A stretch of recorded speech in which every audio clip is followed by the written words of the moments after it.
Go to games all the time, or you've got your heart set on that one huge matchup, go to ticketsmarter.com to save big. TicketSmarter technology gives you the best competitive prices on the secondary market. Your purchase price is safe and guaranteed. Use promo code BIG, B-I-G, to get $10 off of any purchase of at least $100, or the promo code BIG20, BIG20, to get $20 off of any purchase of at least $300. Use the promo code as many times as you'd like. There is no limit. Get in the game with Ticketsmarter.com or the TicketSmarter mobile app. Think smarter, Ticket Smarter.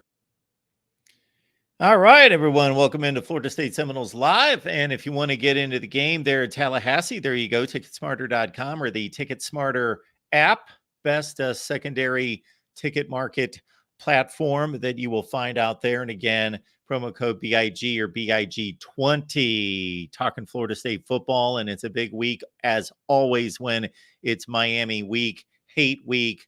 And we got George from Renegade Report to get us ramped up here. We hope to see Chris and James a little later in the show. George, appreciate you being here. How you doing, man?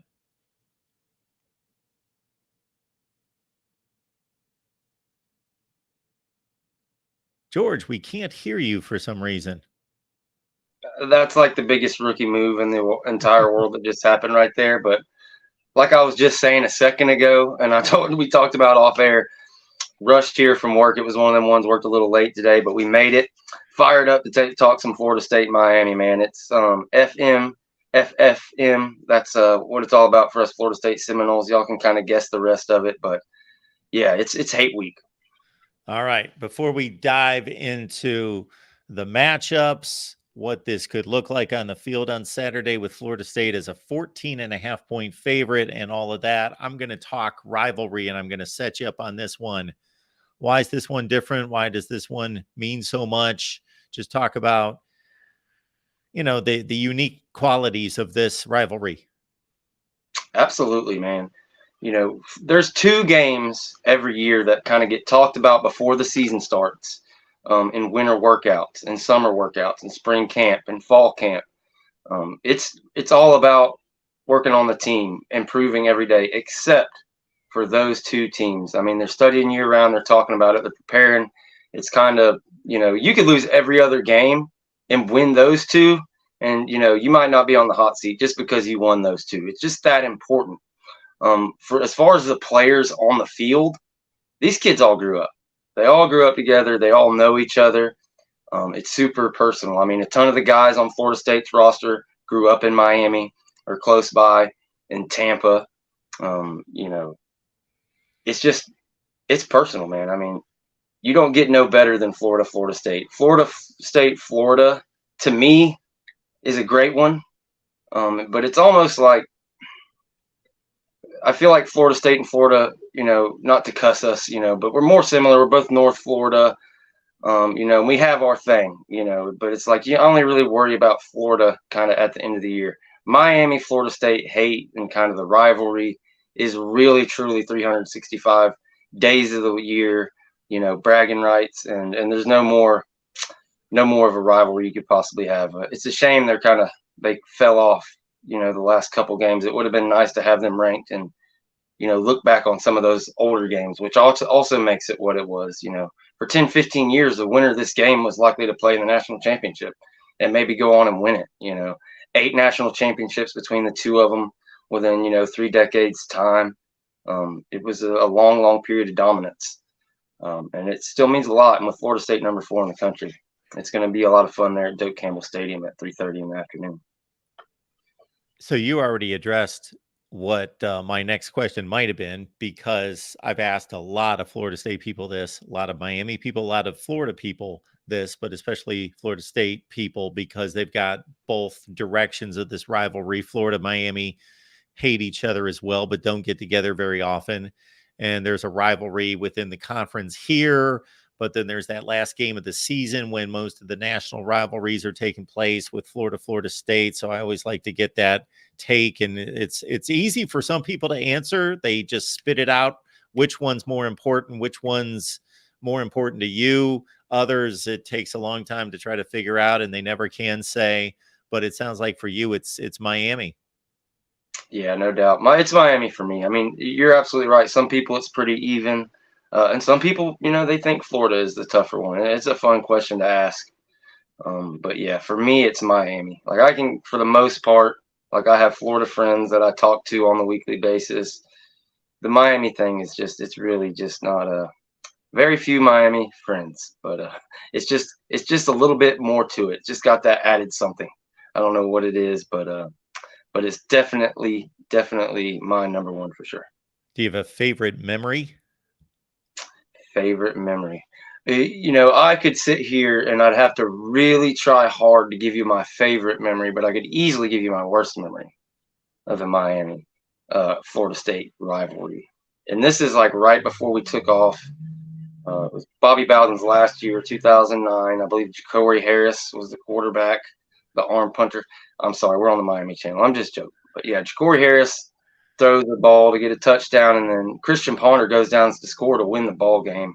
Can't remember if it was Rodney Smith or Burt Reed or somebody, but throws one into the back of the end zone, and we think it's a touchdown. For the life of me, I was jumping up, screaming, hollering, like, woo, touchdown, we got him, we got him. And yeah, sure enough, they ruled it incomplete, and Miami got that win in 09. That was the last one they got for a while, I believe 7 years, but that one really, really hurt my soul. I'd probably say any of Dalvin Cook's runs against Miami would probably be my favorite. Probably that performance he had when he had the bad hamstring. That was really, really great times. Probably my favorite, I guess, if you would say. Folks, let us I know in was the really chat. young for the national championship days, so I was just a baby. I was born in '91, so I was alive for all the Florida State national championships. But the 2013 one is the one I've got those adult memories of. I hear you. And for anybody that enjoys college football, even if they don't have a rooting interest, like myself, like you say, these programs, it's really interesting in terms of the college football history because just about everybody else, everybody else that is a major brand power in this country in college football has been forever, for generations, for decades. These are the two that shot up pretty much at the same time, late 70s, early 80s, and came up together at the same time and started to hold some of that Florida talent in state and not let it get away, and hired, obviously, architects that built programs, and Howard Schnellenberger and Bobby Bowden. And it's just very intriguing to me that they both shot up at the same time, and then they dominated for the next couple decades. All right, folks, leave your comments and questions there in the chat. Consider supporting us here at the Voice of College Football as well. We will also have the link to Renegade Report. So especially if you're a Florida State fan, if you are not subscribed to Renegade Report, should I say anything else? I don't want to say anything bad. I don't want to talk down to you. I don't want to slam you, but I will. I don't think that's going to be necessary, or should it be? You should just be on Renegade Report. You should be subscribed. You should be supporting over there. So we will drop the link. Again, not that we need to drop the link. It's so easy to find. I find it all the time. I just type in the first 3 letters and boom, there it is on YouTube, and I can find it. But we will drop the link to make it easy for all of you in the chat. And I'm going to, before I make this invite, I'm going to get George's permission. Can we invite Miami fans to subscribe to Renegade Report too? Absolutely, man. Everybody's welcome. We try to, it's obviously got a FSU slant. It's a FSU channel, but at the end of the day, all jokes aside, we try to talk real ball, get down to it. And we love to have, writers and podcast people from all the different teams we play if we can. So yeah, everybody's welcome. Come join us. Absolutely. All right. Good stuff. And we will now dive into the various matchups and so forth. And like you say, this would have a little bit more shine from a national perspective if Miami, once they pulled off a couple wins that, especially the one against Clemson in overtime, that wasn't necessarily expected by some, and kind of pulled themselves out of that debacle that was that Georgia Tech game and that decision there. And then boom, they go on the road to NC State and just can't move the ball. Tyler Van Dyke not playing well in recent weeks. And this Florida State defense coming off an effort at Pitt where they only gave up one touchdown. That game was salted away. Sure, yeah, the score didn't get out of hand, but had that thing under control. And so your thoughts about, let's start with Florida State's defense matching up against Miami. Mark Fletcher had a big day. He was of course, a huge recruit who I believe at one time was committed to Ohio State. I don't know if Florida State, were they ever in the mix for Fletcher that you I don't recall? believe so. I don't believe we ever had any real traction with him. Yeah, so he had a big day, 115 yards in his first start at Miami, but they lose, only score 6 points in this game against NC State. So how do you feel about the way your defense is playing right now? Yeah, I could not be happier with the way the defense is playing. I mean, really, they've kind of carried us through the last couple of weeks. We're kind of really beat up on offense. It was really obvious in the Pitt game. You know, you sit your top two receivers, so you really need that defense to step up. Our linebackers, a position that wasn't looked at as a weakness. You know, we had senior guys, but didn't think it was going to be the strength that it is. Our linebackers have been a real strength to this defense. Kalen DeLoach is like leading pretty much all, all categories on the defense: sacks, tackles for loss, et cetera, et cetera, et cetera. So really happy with them. The defensive line has played great all year. One of the healthiest positions, knock on wood, on the squad. They've been rotating, 8 deep, 9 deep every single game. And the secondary, giving up 4 touchdowns all year. I believe the one touchdown Pitt got, our number one corner gives up. Renardo Green gives up his first touchdown, I believe, the entire season. So that secondary, contrary to popular belief, and I hear people say it all the time, they don't believe in FSU's pass defense. I'm like, I don't know what you're watching, because the FSU pass defense has been elite this year. I'm super happy with it. And when you look at the matchup, I really heard people really, really got on Tyler Van Dyke, and it was like, what in the world is he looking at? He was just throwing it straight to the defense.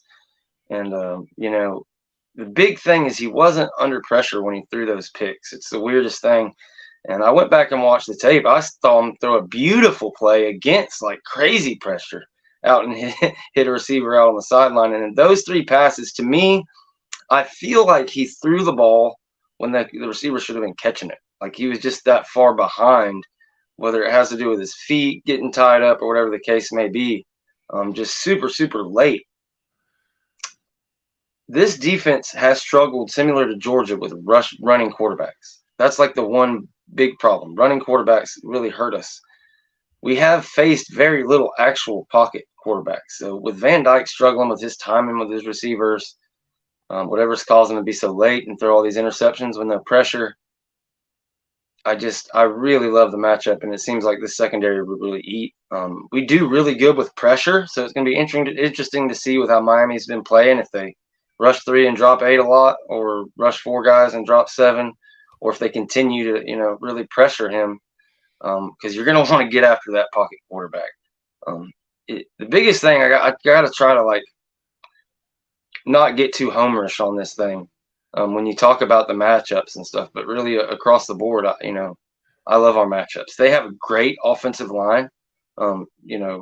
Probably their first 5 guys they trot out there are as good as pretty much anybody in the nation. You could give them the edge over our top 5, but it's kind of the depth that comes into play. Same thing on the defense. They'll be able to run the ball on us a little bit, but when it gets into the red zone and in passing situations, I just don't see how they're going to be able to get the ball down the field on us. Feel really, really confident there. So if I had one, cause of concern, it's just make sure that we don't let them get the run going early. But besides that, maybe early on you'll have some back and forth. They'll probably score, probably catch us on something they haven't showed all year. But I'm expecting the Noles in the second half to come out and totally shut it down again, like they have kind of all year, except for Boston College. Staying with Tyler Van Dyke, of course, he had the big 8-game run in 2021 where he was just about as good as anybody in the country. Had a string of 350-yard games, 3-4 touchdown games. And then, my goodness, last year, I don't know what happened to this team. And I understand first year head coach and that transition that has to take place, but they loaded up their coaching staff with a bunch of all-stars that it looked like on paper a great coaching staff. Why they didn't really form that offense and build it around Tyler Van Dyke and really play to his strengths, I have no idea. Obviously, he got hurt. That Florida State game was a mystery to me in regards to it was just, uh, again, as a neutral bystander, a bit painful to watch because he was not ready to play, shouldn't have played, was not in any physical condition to play, and he had no arm, he had nothing, and got knocked out of the game anyway. Should have never stepped on the field. I give him credit for giving it a go, but he was not ready for that game. Now this season, had a couple decent games out of the gate against inferior opponents. Then the Texas A&M game, I watched the majority of that game, and he looked like Tyler Van Dyke from 2021. You know, he was making back shoulder throws. He was making just laying in some beautiful throws and had a huge game. And he played well the couple weeks after that. And just in the last 3, 4, 5 weeks, it's just not been good. And like you say, that Florida State defense is going to know exactly where he is. That's no mystery. He's going to be in that pocket. And his receivers playing better this year than they were last year. They really had a bad year last year. Have helped him out a little bit more, but I don't necessarily know, especially Florida State fans, comparing that group to Florida State receivers. There is no comparison. Well, these So podcasters on YouTube love doing it. yeah, They love comparing wide receivers. Not on the Voice of College Football. Cam does a great job, but yeah, some of these guys, it's unreal. There's one guy that was talking about Keon's like the 54th best receiver in the nation, and the only reason he gets all these touchdowns and stuff is because he gets open so quick. well, that's kind of part of No, it. you don't say. For the wide receivers, you get open quick. That's kind of the point, isn't it? But yeah, no. George has been really good. I think he's super promising. Restrepo is one of those slot short white guys that just makes plays. He's definitely, and that's the thing. There's this whole thing with people trying to compare the Florida State receivers like with Restrepo and Keon Coleman. They're just two different things. I would love to have a Restrepo in the Florida State offense. And I think we have one in Destin Hill, kind of an upgraded version, a little bit more athletic one in my opinion. But nonetheless, they do have some weapons. I mean, look, if Tyler Van Dyke of 2021, prior to that FSU game, he struggled in that FSU game. We kind of wrote the book on how to stop him, and then it never got going after that in that particular game. That was kind of the beginning of the end for his big run. But if he shows up and balls out, they've got the weapons to make it interesting, make no doubt, especially in the first half. But he just hasn't showed us anything in the past month that makes me think he's going to be able to do it. There's some comments in the chat about injuries. Do you have a lean or a take on Johnny Wilson? Yeah, so we've been saying all along, and I've been saying all along, I'm like 90% sure you're going to see Johnny Wilson and Keon Coleman out there.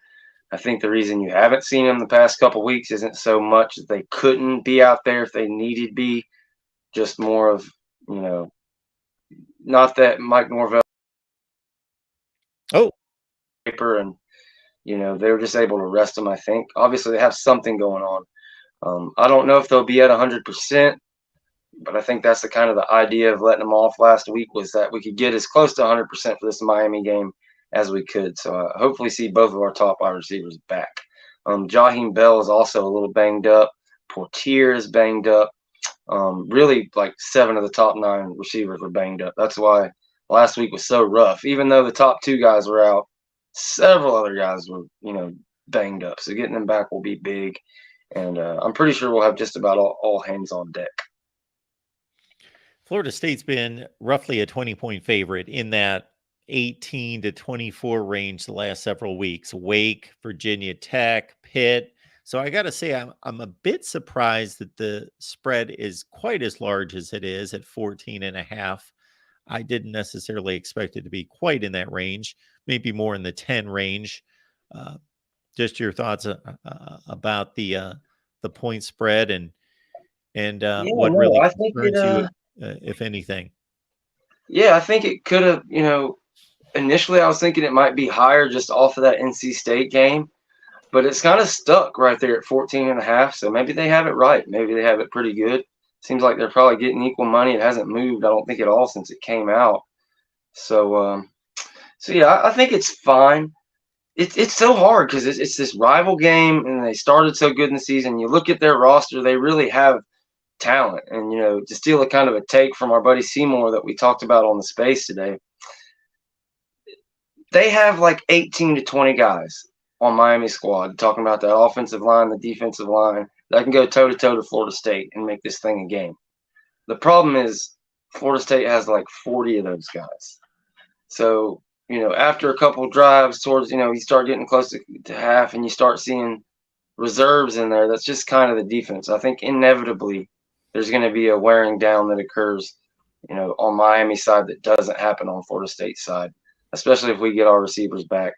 And I could easily see 14.5. I haven't made my prediction yet, but it'd probably be somewhere in that range, honestly. All right. Good to see Chris Frazier here from Spear Addicts. Jump on over to Spear Addicts. Check out Chris's work. We will drop the link as well in the chat, folks. If you're a Florida State fan, I shouldn't have to make the introduction. If you root for Miami, and we are simulcasting on both channels, hey, if you want to keep up with the enemy, check out Chris's work on Spear Addicts. Let you take a sip, and I'm going to be completely honest with everybody. I've been working for about 13 hours today. And tonight I'm going to be doing a marathon because it just works out this way.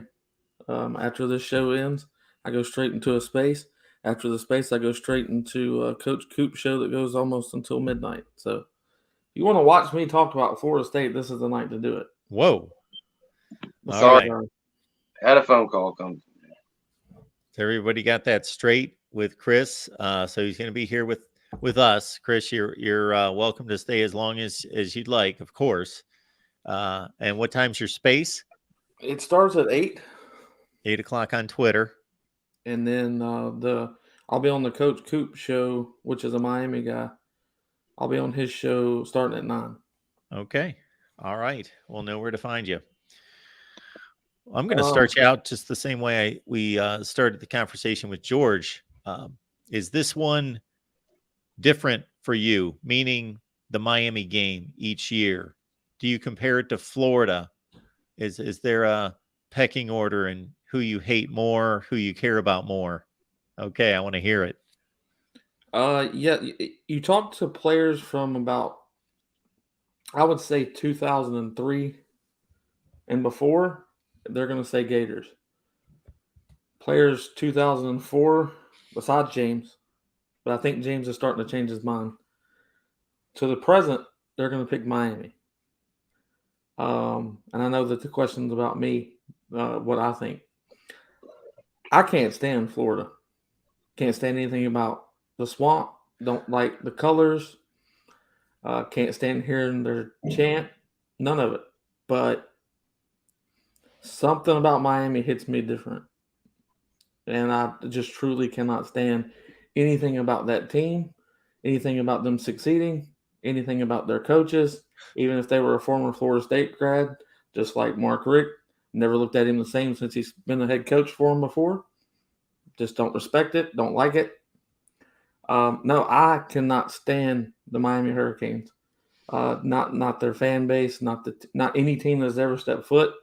I don't like The Rock just because he went to Miami.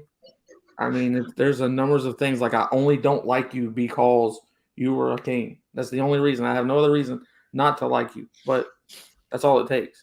And I mean, I don't know if I felt that way before 2009. And the reason I say that's because that's the first time that a Miami previous player came at me pretty hard on Facebook. And if he would have been rational and he would have made football sense, then I would have went with it. I'd been like, all right, I was wrong, but he didn't. He just threw narratives, and he was just mad because his team wasn't good, and that was just as far as it went. But yes, this one means a lot. So I want to beat Florida every year, but I want to beat Miami by 50 every year. Every year, I want to embarrass that entire program, no matter what.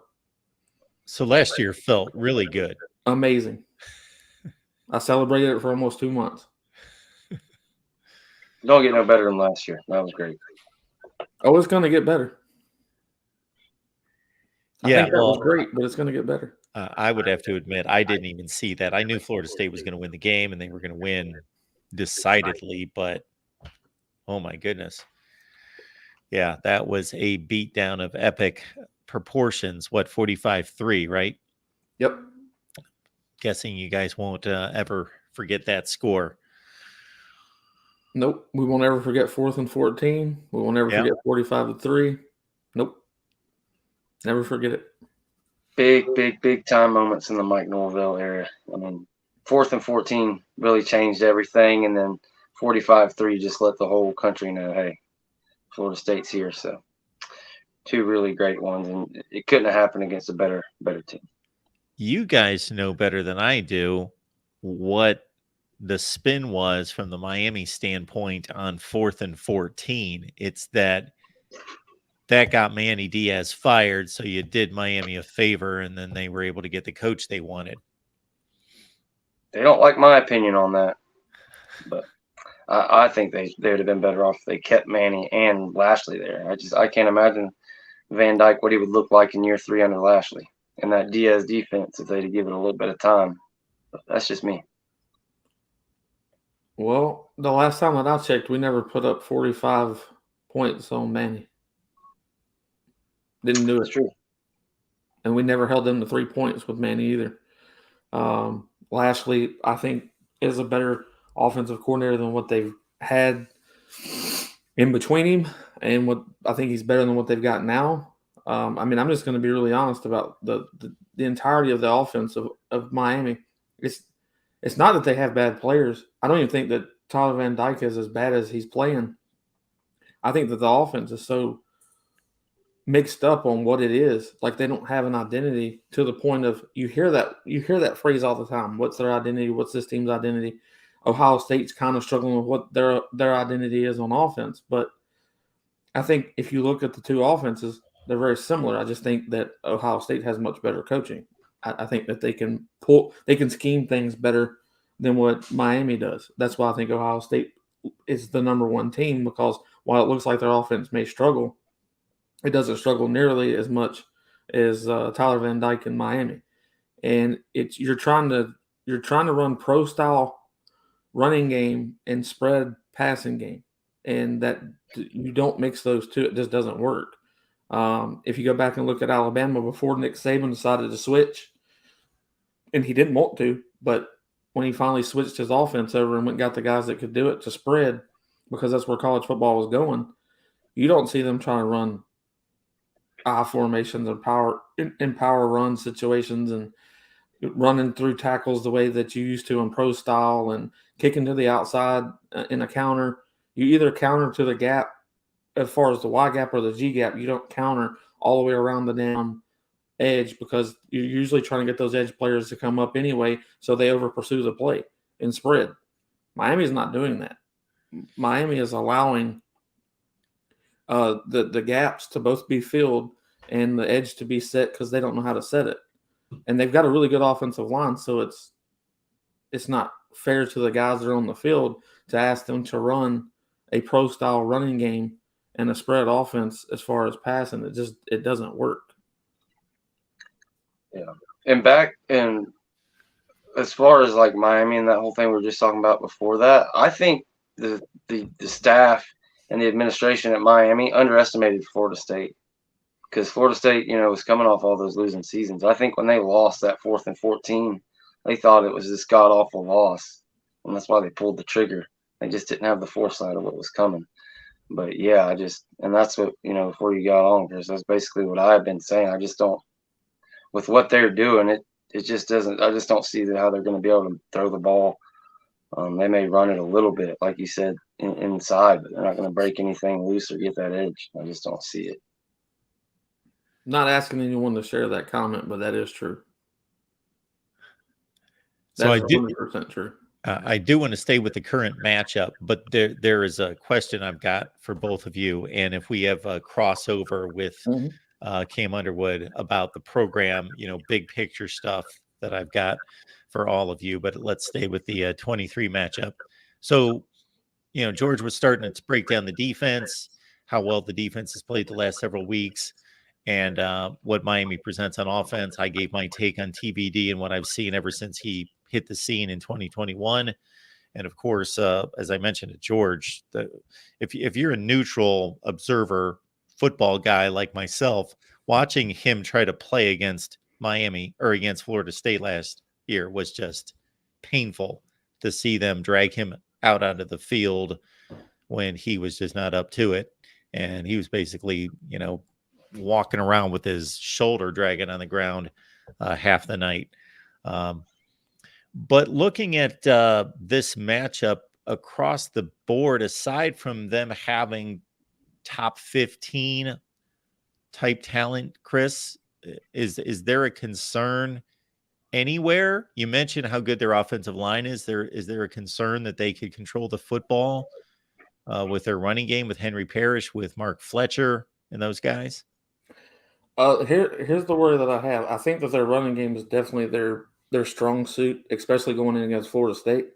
Now, we don't allow running backs to do much against us, but mobile quarterbacks, we, for some reason, earlier in the season, I can't speak too much on what it's looked like after because we faced a few mobile but mostly pocket passers in the later half of the season. So I'm going to tell everybody what I think Miami's going to do, and I think Mario Cristobal is desperate enough to do it. I don't think we see just Van Dyke. I think we see possibly all three of these quarterbacks it's at some point in this game. I think they're going to try to make it as diverse as possible with Jakari Brown wrinkling some plays in for him because he's a runner. He can move the ball. And then they're going to see who the hot hand is at that point, and that's who's going to get the most of the snaps. I think that Tyler Van Dyke's going to get an opportunity to play in this game. I don't know that he's the one that starts, but I think he gets an opportunity maybe when they're maybe in a series where they want to put in some screen game and get the short pass going as far as he goes. I don't think they take as many shots downfield. I think that Miami's going to try to control the game by moving the sticks over and over again and taking 3 points if they have to. I don't think they're going to go for it on fourth down unless they're behind 20 points. They're going to try to get as many points on the board as possible, no matter how they come. And I think that they're going to run the ball a lot when they've got Emory Williams in. He's there to show as a quarterback, but you're going to see some wrinkles put in with stunts, maybe a little bit of RPO with him. I doubt he pulls the ball at all. And I think that that's the way Florida State is preparing for this game, because I do believe that while Mario Cristobal is not going anywhere because of his 10-year deal and how much it would be to buy him out, I still think he's really desperate for this win. I think he needs it. And I think he wants it more than he's ever wanted it, because when you show face, okay, at home you got blown out 45-3 last year, can you afford for this program to take another whooping like that, even if it is away? Can you afford that right now with trying to get your guys to believe in you? And I think he's going to pull out everything that he can and throw as many wrinkles into this offense as he possibly can to see what gets going and if any of it will progress into something that will score points. We just dropped the link to Spear Addicts in the chat, folks, if you're not familiar. So we got Miami fans on here. If you want to troll, or I'm sure Chris doesn't mind, whatever you want to do, get on over there. Check out Spear Addicts. We did the same with Renegade Report. And here's the deal, George. I see it 452 subscribers, right? So anybody on here, yeah, please subscribe, especially to Renegade Report. What we need to do, George, if you've got the time sometime, is jump on one of my call-in shows, and we'll get some people that have no idea what you've got going on over there. I'll have to let you know. You are welcome to jump on anytime, and we can try to stir up some interest, because we need to get George to 500 subs like now. All right. Yes, sir. Sizing up these two teams, let me throw it out like this, and you guys tell me if I'm missing on this. We've got two rosters that, if we just look at recruited talent out of high school, it's almost a wash. What seems to be the difference for me is that, until proven otherwise, and I respect what Mario Cristobal did at Oregon. I think he did a fine job. He did take over a pretty good program, so he elevated it, but not significantly. He did a good job. His in-game decisions, and I'm not even talking about Georgia Tech. We could talk about that. I think that's just an indicator of him missing on a lot of things, both at Oregon and now at Miami. I think the difference in these two teams is Mike Norvell's buttoned up. Not saying he's a significantly better coach top to bottom running a program. Maybe he is. We shall see in the coming years. But in-game coaching, I'll take Norvell any day over Mario Cristobal. Plus, the transfer portal, Miami's made some great additions that will be NFL players, but Florida State's made like all-American type decisions. Jared Verse, Keon Coleman, Johnny Wilson, etc., and others that are just a notch below that with, Braden Fisk and others. I think that's the difference between these two teams, is the coaching staff is buttoned up on the Florida State side, and they've got like three superstars that Miami really can't match. Yeah, and that's the thing. They've taken 3 more transfer players than us, during Cristobal's tenure at Miami. So it's not like, like you said, it's not like they haven't taken the transfers. They just haven't hit quite at the same level. Yeah, I would add to exactly what George is saying, and I guess I'm going to go a little bit more detail about it. Where I would also, as Mark said, take Mike Norvell over Mario Cristobal on in-game coaching. I would take Mike Norvell in development, Mike Norvell in skill and player evaluations, because he's hit on, if you actually break the percentages down of what the guys that he's brought in does, he's at a 98.6 success rate with what transfer guys that he's brought in, as far as starting, as far as what production they have on the field, as far as points scored, etc., points missed, blah, blah, blah. And if you look at what Jordan Travis was before Mike Norvell, we didn't, as this fan base. Now, I was a little bit different. There was a few of us that believed that Jordan was going to be the guy. But there was a lot of people that said that the kid couldn't throw past 15 yards. Sounded a lot like what people said about Graham Mertz. And the evaluation and development of what Mike Norvell, and starting with Kenny Dillingham, moving over into Tony Tokarz, did with Jordan Travis, that's where your biggest difference is in this game, is quarterback play. You can throw all 3 of the quarterbacks for Miami in there simultaneously over and over again, whatever you want to do. Stick with 1, stick with 2, I don't care. They're not going to play to the level that Jordan plays at. And in college football, especially on offense, I don't care if you've got 2 Keon Colemans. If they can't get the ball to him, you're wasting talent on the outside. And that's what I think that for some reason, Tyler Van Dyke has turned into a completely different quarterback than what most people would have anticipated after the 2021 season and how well he did under Lashley. And I don't think the quarterbacks digress that much. I don't think they just one day, I can't play anymore. And maybe because this is his 3rd offensive scheme that's been thrown at him in 3 years, that's causing a problem. But I don't think it's to the point of 8, 10 interceptions, whatever's been in the last 4 games. I don't think that's it. This kid's not seeing the field right. He has 0 confidence. His offensive line's completely given up on him. And now, unless they get that morale back, I don't know exactly what they're going to do offensively against us. I won't take anything away from Reuben Bain. I think Cam Kitchens is a very good safety.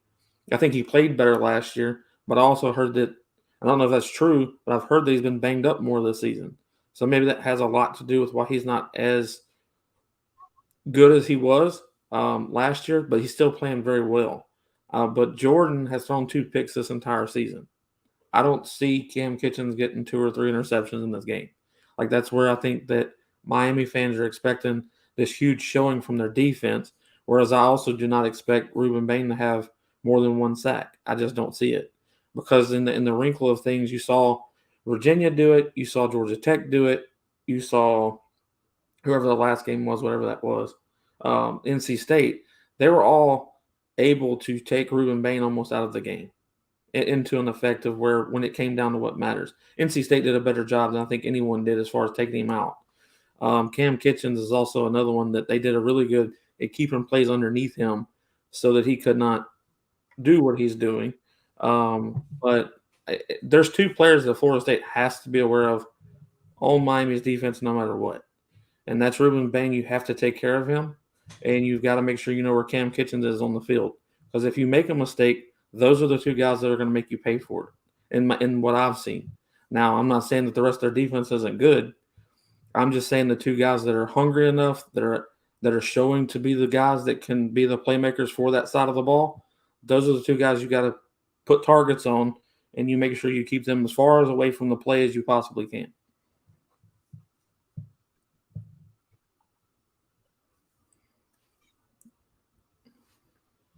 Here is where it gets good. Got Cam Underwood, State of the U, our Miami analyst. For all of you Florida State fans, we do a Miami show every Wednesday at 7 Eastern time. So get on over there, and we do a 2-hour block when these 2 get together each and every year. Cam, how's it going tonight? What's going on, guys? Good to be here. I know you guys been rolling already. I was just running around finishing some stuff from the secret day job, but usually I'm more animated than this. But we're on the tracks, and the FSU train is coming, and I'm not excited for what's about to happen on Saturday. I'm going to be perfectly honest. I am. I went to Miami. I was a freshman in 2000. I was there from 2000 to 04. All of the Chris Ricks games, the wide right with Matt Munyon missing that field goal at the end of the 2000. One of the iconic games was my first, round in this rivalry and everything. And I pride myself on being pragmatic. So, I can be Miami bro sometimes, but like this is not going to end well for the Hurricanes. Just plain and simple. Well, coming off that opening, I will throw this out for either side. When was the last time either one of you, whether that be George and Chris on the Florida State side, Cam on the Miami side, felt like this based on where the teams were going into the matchup and got a different result? Ooh. You threw a curveball at the end. I was about to say I had a year ready, but for me, it's 2021. Yeah. I don't know. I had hope going into 2021 because Jordan Travis had started playing so much better. But I didn't. I thought Miami was playing very well at that point when they came to play us.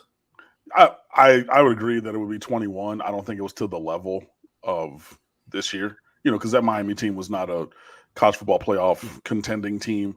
Florida State was, they were up and down, but seemed to be going in a decent direction, at least, while, I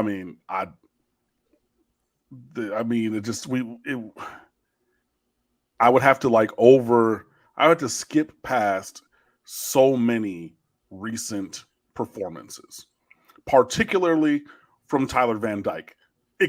Personally, right?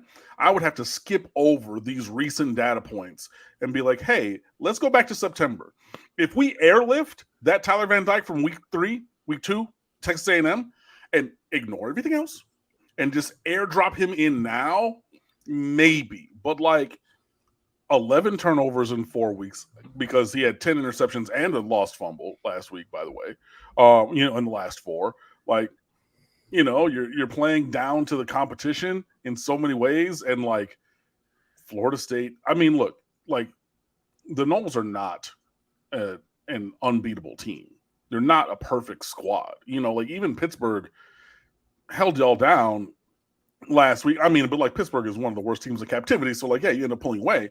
But like, I mean, and I know that you're, you know, intentionally sitting both wide receivers to let them get a little bit healthier for this week and everything. But like, I would have to agree. Yeah, it would be 21 would be the last time I mean, it was really like you thought it was going to go one way and then it went the other way. But I don't think that's going to happen this year. Honestly, I don't.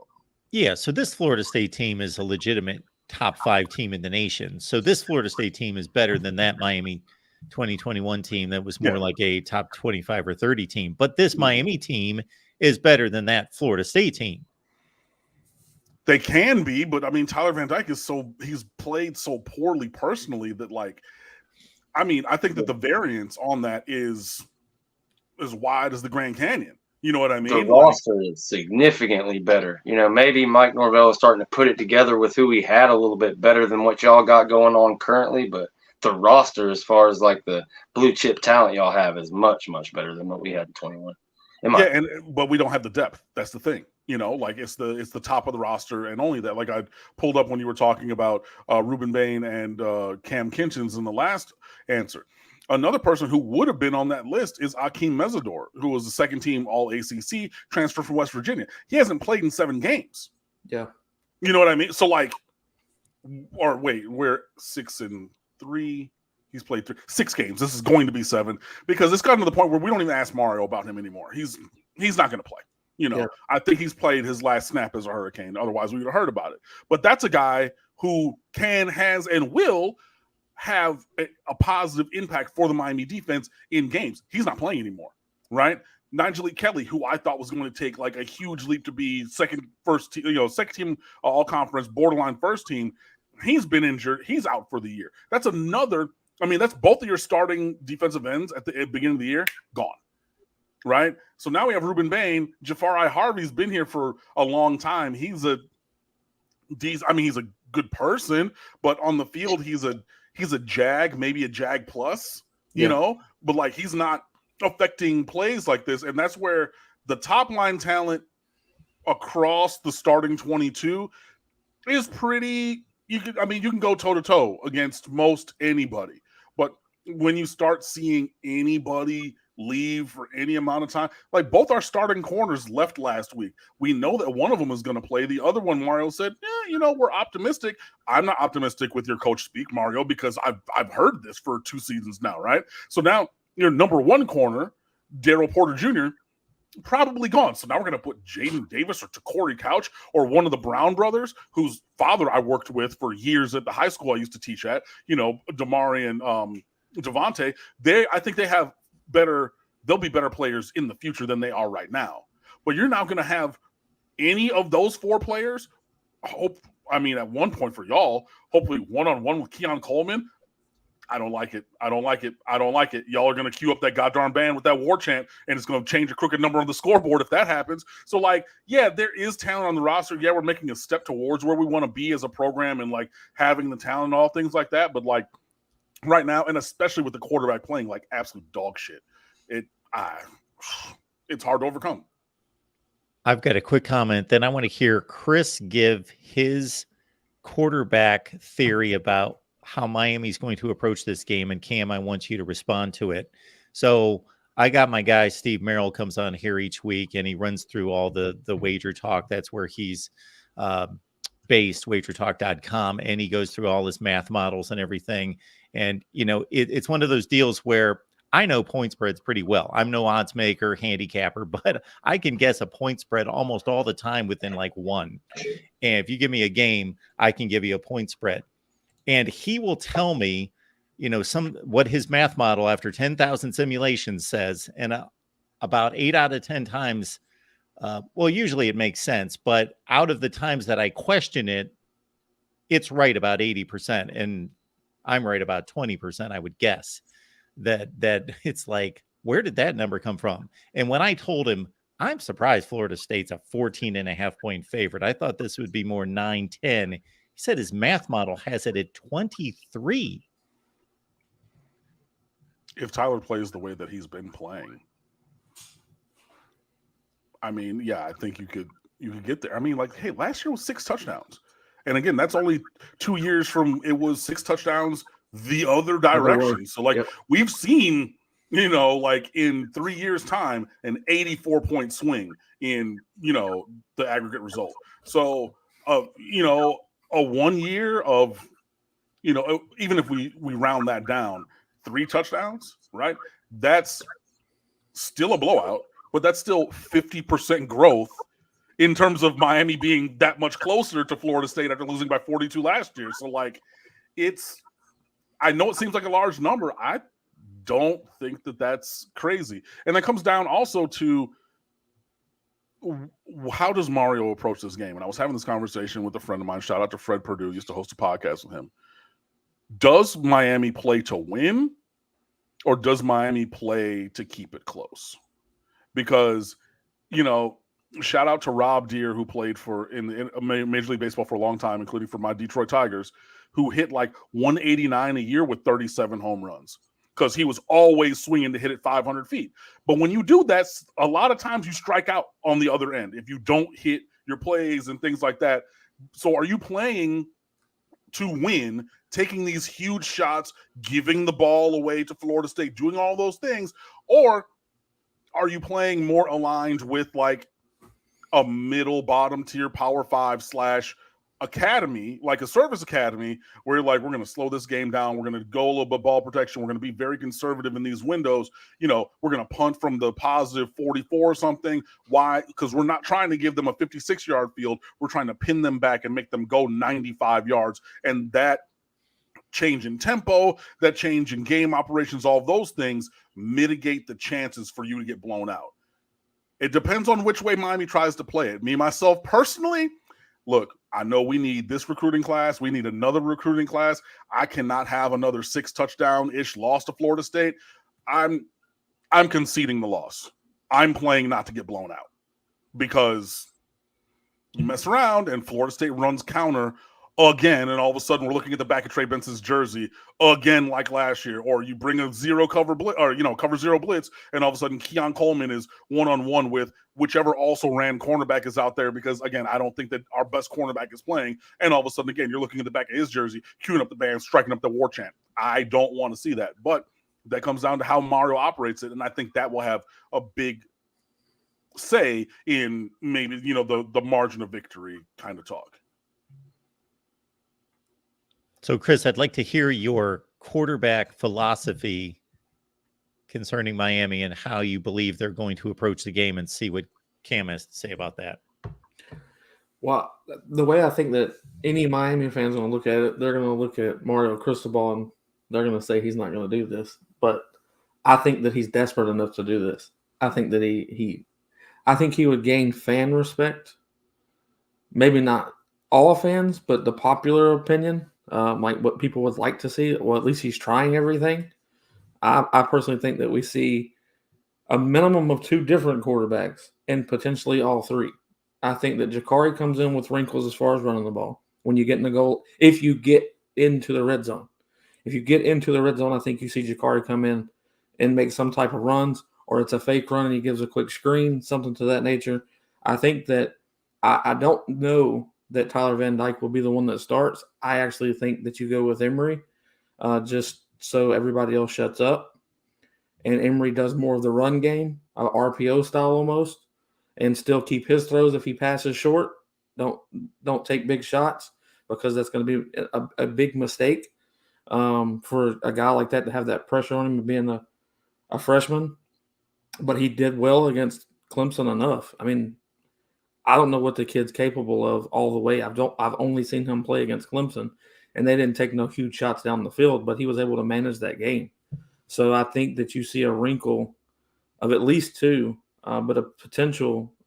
You see all 3 of them in the manner of, I think he needs to get some type of I don't know, morale going inside of that team. And I think that they'll play, as far as the offensive line goes, will play better for both of the other quarterbacks than they do Tyler Van Dyke. And I'm sure they've been working on that this week, because they don't want to just sit Tyler Van Dyke, because they feel like that's their guy. Mario does anyway. So I think they're trying to fix that this week. But I also believe that the offensive line would play much better with both of the other quarterbacks. And why not throw them in there? What does Miami have to lose? Like, if Tyler's going to throw a minimum of 3 interceptions, let's just say, let's average it at 2. What's the pain in putting these other 2 guys in? And let's just see who gets hot. Like, is it possible? Because the offensive line's there. So which one can make the play? Because the pocket will be clean. If you go look at Tyler Van Dyke's 10 interceptions that he threw in this year, the pocket was clean in every one of them. There was no pressure. That's sad. No pressure at all, and he threw an interception. You're muted, George. I was just saying he made some beautiful throws against pressure. That's what confounds me. Yeah. Like in the first quarter of that game against NC State, he made some gorgeous, like I think 2 throws with somebody just right in his grill, and he hits a 40-yard out, and it's like, and then he throws it straight to the defender the next play.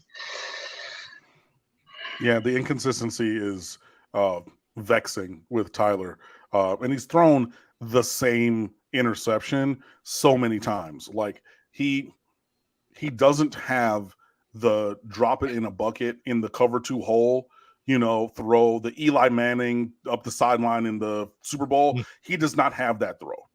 And he wants to throw it on a line and just say, I got a strong arm, I'm going to get it there. And the trail defender, the corner coming underneath that every time, 3 times this year on that, because I know you saw it on social, somebody cut up all 10 interceptions. He's thrown that same interception 3 times. We've had wheel routes open up the sideline, 4 touchdowns, including NC State. Throw it short, try to gun it in there because he doesn't have that over the top, drop it in the bucket. And that's 2 of them. He's thrown 4 of them up the seam the same way. And then the one outlier was the over route in the Bethune game, where he just didn't see the cornerback sinking because the guy was running from right to left. He threw it out the left. He didn't see the defender basically on the boundary, was like sinking in cover 2 with nobody there. So like he's thrown pretty much 4 interceptions. He just like rotates them again and again and throwing that same concept, that same throw that gets picked off, thinking, it's Virginia, they won't catch it. It's NC State, they won't catch it. It's they won't catch it. It's they won't catch it. And every time they do. Anyways, I understand where you're coming from with that quarterback process or like update. For me, Mario is so invested in Emory Williams. Emory Williams is red shirt because he's already played 4. Right. For me, if you play him, it's you start him and give him the keys from here on out. And I don't think you do that while Tyler's still on campus. Now, I could see finally taking Jakari Brown, out of the bubble wrap, bringing back the UPS Express, what can Brown do for you package, which we saw last year, obviously, because Tyler got injured. And he still has 4 to play because the rule is not what it used to be when if you cross the sideline one time wearing a helmet and pads, whatever. But I know people are thinking that because he played as a true freshman. Oh, it's the old rule, even if he's a sophomore. No, the redshirt rule is the same. He's still got 4 to play. So, and I know that Jakari wants to redshirt this year. He's openly said it. He's been asked by journalists and everything. He said, no, I want to redshirt. I know I need to get better as a passer with my accuracy and everything. Excuse me. That's my goal this season, to prepare myself to be better next season and so on and so forth. But you can still play this game. You can play every game that Miami has the rest of the way and still redshirt if you're him. So I think that seeing Jakari Brown might be the thing that you would see. I don't know what's going on with Tyler, though. He's mentally broken. Physically, he's not right either. He's been wearing that sleeve on his index finger of his throwing hand all year. He missed a game because of a knee, came back and wore the knee brace. Last week, he didn't have the knee brace on. But to your point, he's not running for his life. He's not sitting there all the time and like, oh my God, it's so much pressure. And like this offensive line is the pocket is clean. And like that strip sack, that's not on Francisco Mauigoa. Like he pushed the wide 9 rusher wide and you took a 7-step drop. So he's back there and Tyler just sat there with no clock in his head. Like he's regressed so far. Like you didn't feel that maybe I should step up by now because I've been patting the ball for 5 seconds and there's nobody open because they're all just going to play drop 8. We're running the ball.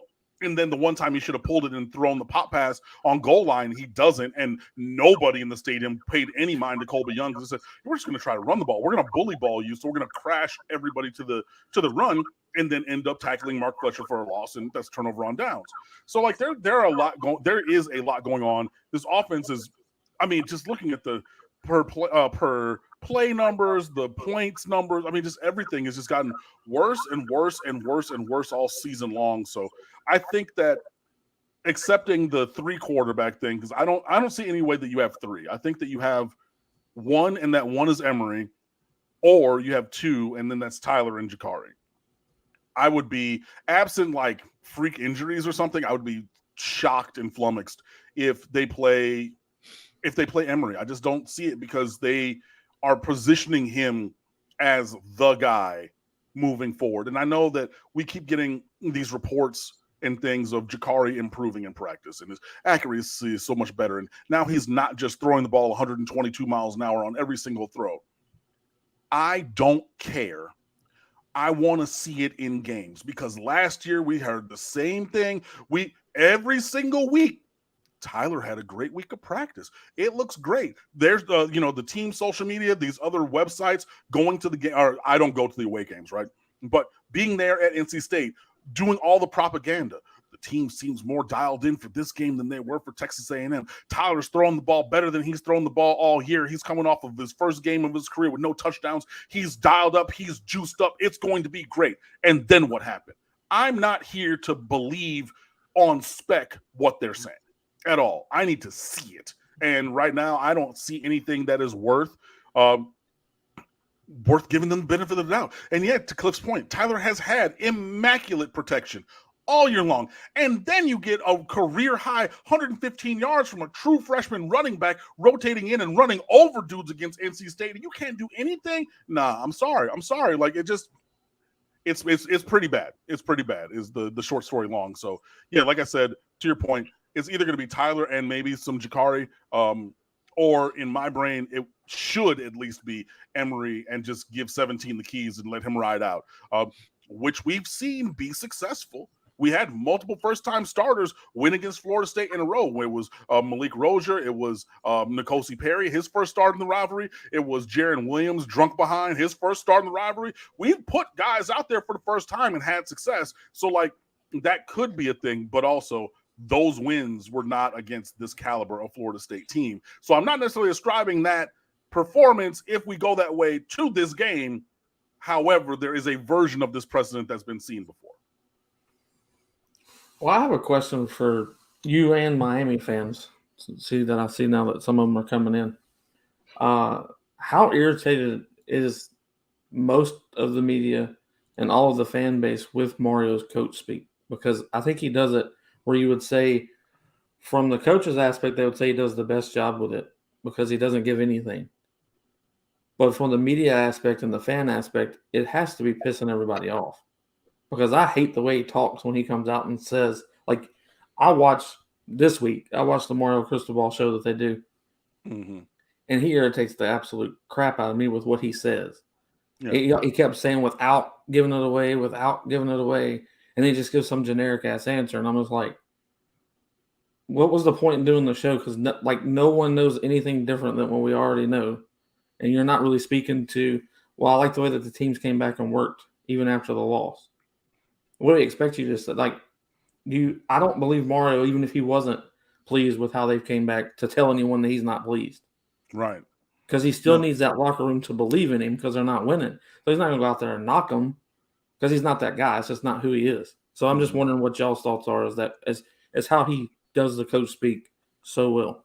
It's the same as it ever was. I mean, the difference is Miami's a private school, like y'all know. So they're not bound by FOIA or, freedom of information kind of things like others are. Because, I mean, like you can, and I mean, I've seen people do it, like, when Jimbo was there and he would coach speak, but he just talks so fast and puts so much content in what he says. Keeping up was just, I mean, look, I transcribed those radio appearances, and he would actually come on the radio down here on 560 in South Florida. And when I was teaching, I would wake up and those would be like the one. I don't really drink coffee, even though I managed a Starbucks store for 3 years. I would get a cup of coffee that morning because I had to be on it to keep up with Jimbo, right? Because he just, man, it was crazy. But this is not new. It's just a different person. You know, Al Golden, same thing. Like if you've seen on, well, we don't do injury reports anymore because somebody cried about it in the ACC, so nobody does them. But, you know, the upper extremity, lower extremity thing, that's been at Miami for years because we don't have to give any more specificity. You know, Mark Richt, even, you know, Al Golden, Randy Shannon, Manny Diaz, like they all did a version of this because like they're protected by the shield of the fact that the University of Miami is a private school. And Mario was openly contentious with the media when he was at Oregon. And now he comes down here, king of the castle, making $8.5, $9 million a year, or whatever.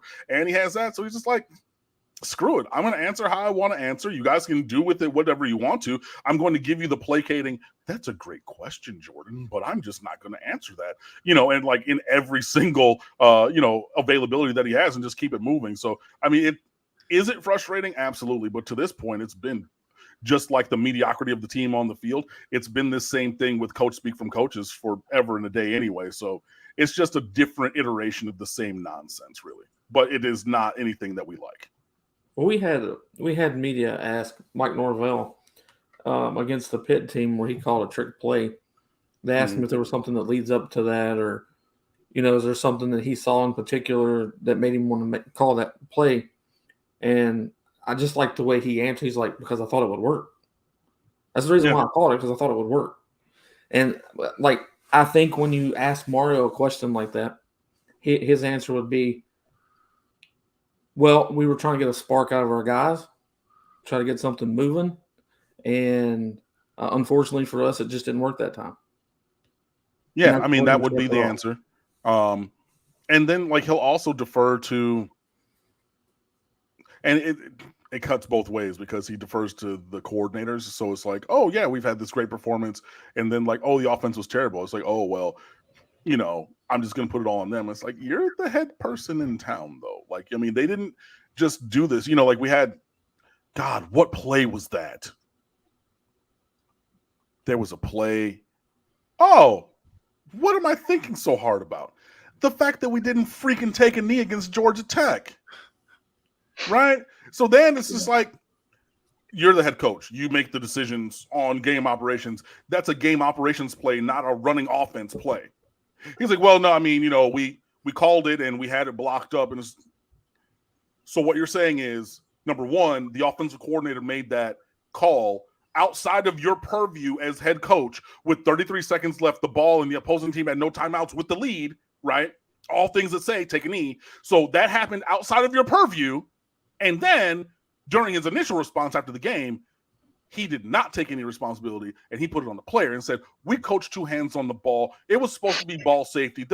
And I have asked questions in the post-game pressers. I couldn't open my mouth lest, one, Mario would have tried to physically fight me, and two, I would have been banned forever.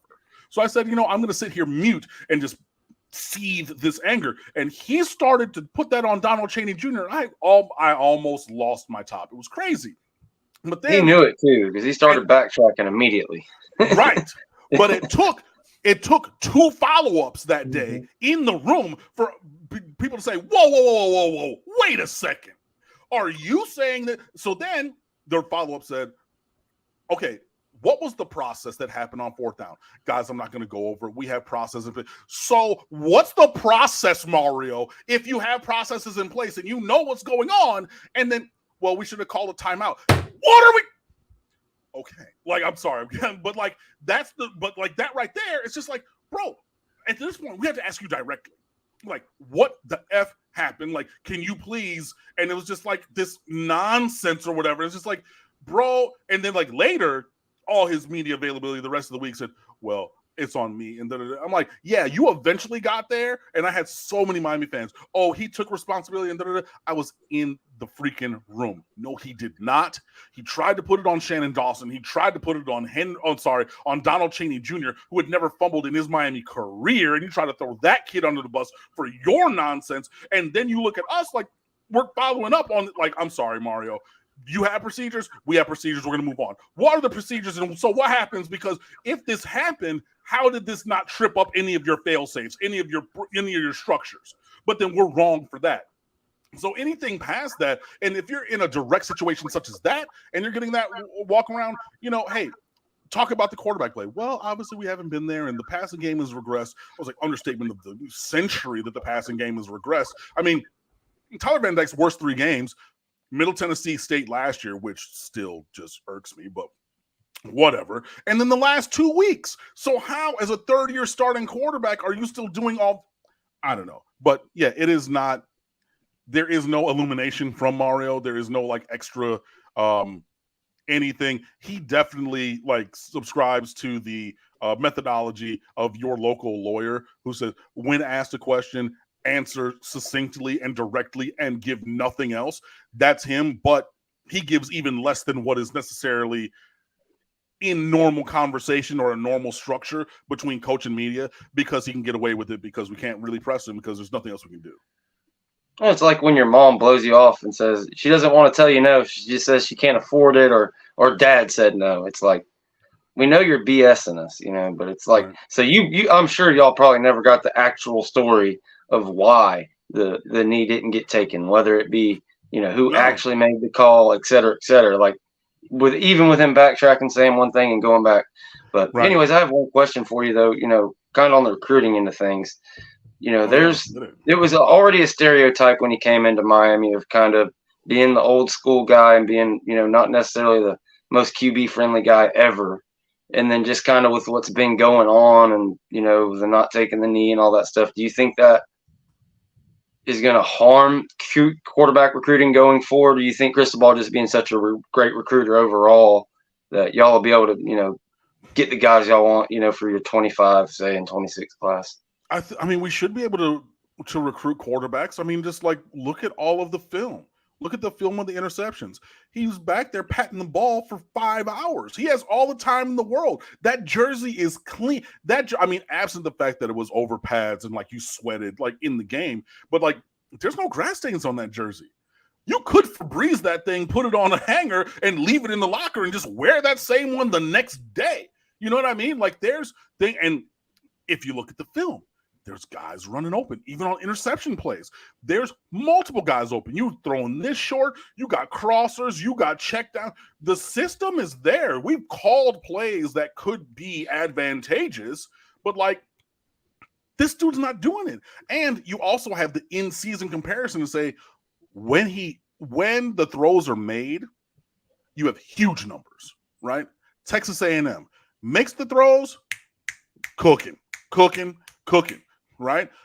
Same offense, guys running butt naked wide open, even against, rush 3, drop 8, has all day to pick out somebody, and he just picks the wrong one. Or against North Carolina, literally, I started typing the interception tweet as the play happened when he stared that linebacker down, because I was like, it's going to Restrepo. No, that one actually wasn't even Restrepo. That one was Jacoby George.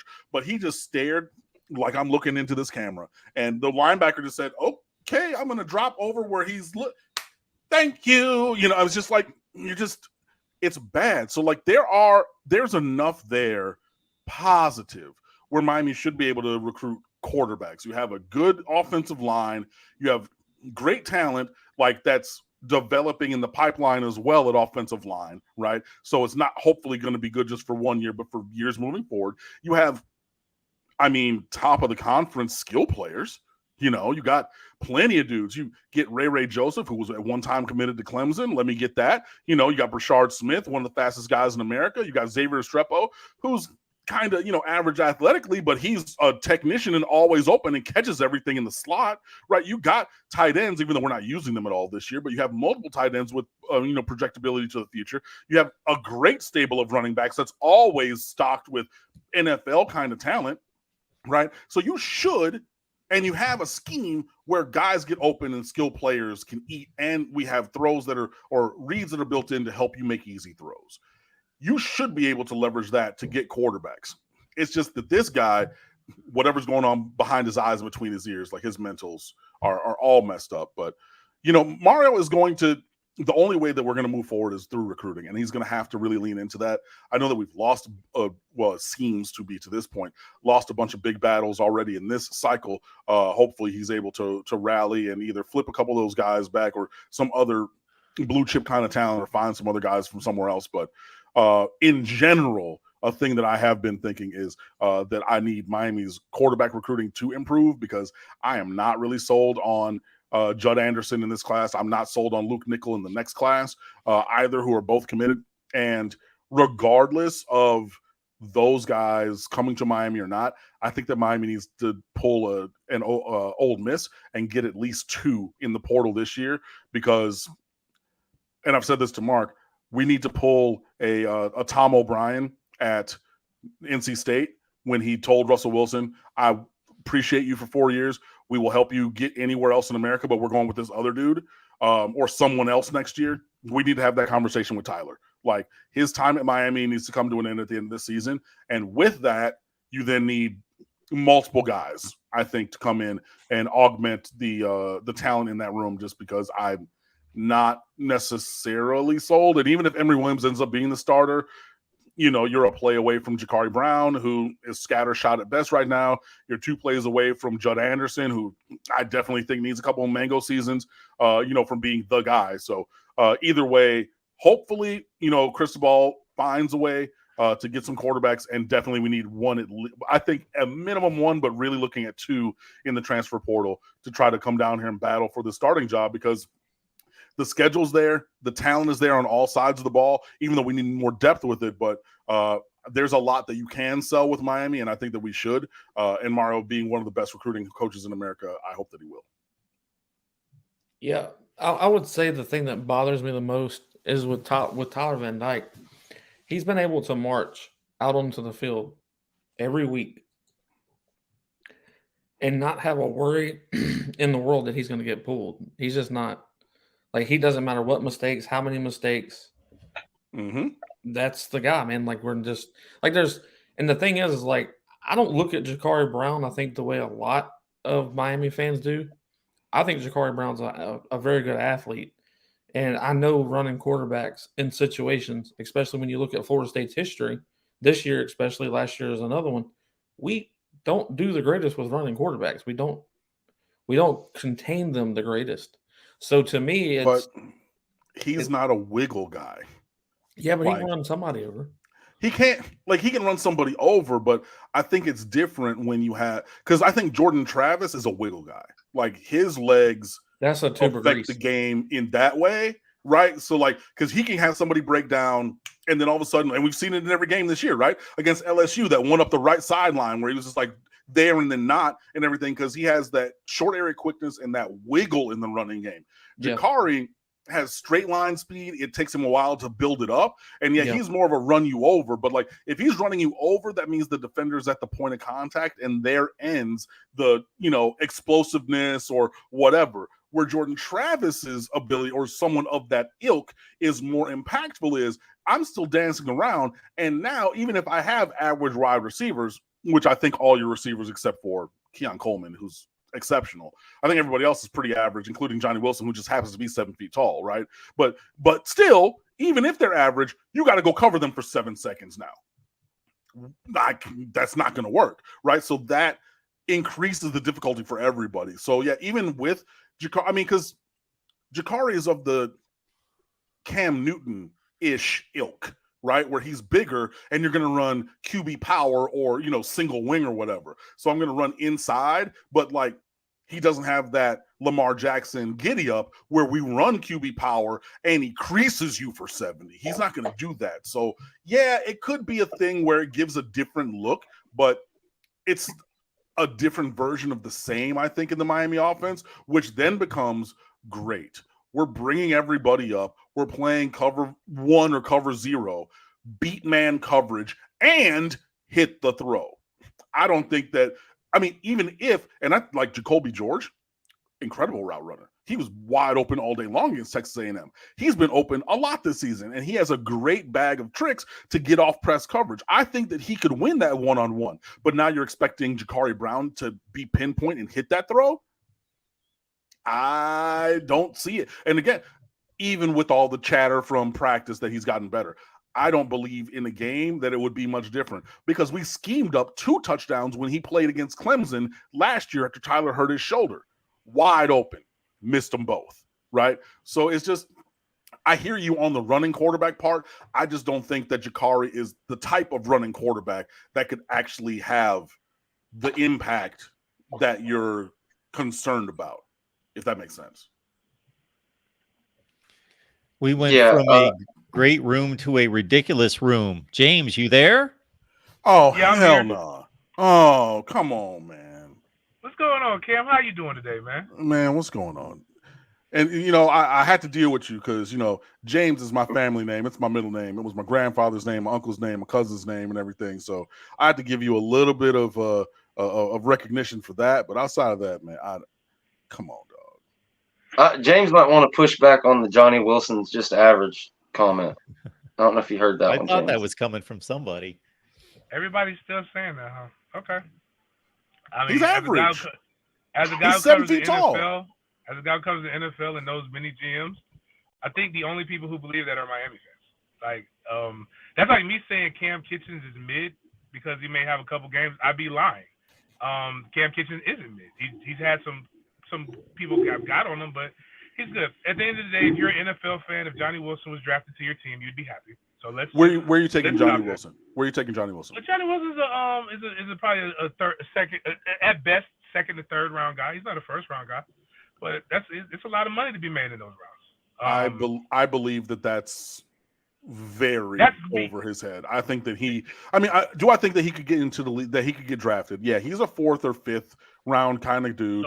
He's not explosive in and out of his cuts. He drops too many balls for being that tall, right? Or for being that open, and he doesn't play to his height, even though again he's 6'7", 200 something pounds. I don't think that he's. I think you need to hit that film. The drops is true, but everything else he said couldn't be farther from. I don't think that he's that good. But Keon Coleman is.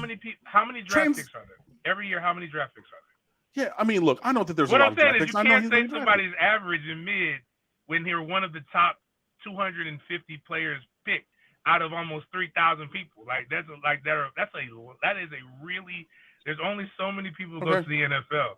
As a guy who didn't really do very well in the NFL, when people say I'm not any good, I'm like, I am one of like very few people who ever got an opportunity to get that NFLPA card. So, no, and I hear you, but like we're talking at like. We're evaluating game at that level, right? So, like, not being that good is still within the realm of being one of the top people and everything. I just think that, like, okay, I'll put it to you like this. Most Florida State people that I know and have heard and read and seen all these things put Keon Coleman and Johnny Wilson on the same tier. In their. Now, that's to foolish. me, that. Yeah. So, to me. Foolish.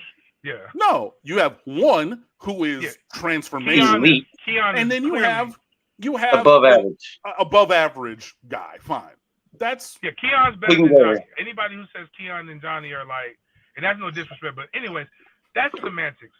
Forget all of that. Bottom line is Johnny Wilson would be target 1, and then Reposado would be number 2 for you guys. But I will say this: No, he wouldn't. Only because Tyler Van Dyke has a preternatural connection with Xavier Restrepo. So regardless of having other better options, it's going to look at number 7. So should he be, or would he be like, in a perfect Miami world, were he here? Yes. But in practice, it wouldn't be that because I have a serious question. The ball should actually be going to Jacoby George more than Xavier Restrepo, but whatever. Anyway, I was watching the Texas A&M game, and I was watching the Clemson game. And I will say this, I was left pretty – I haven't got – tomorrow I'll watch Georgia Tech, North Carolina State, and North Carolina games. But, like,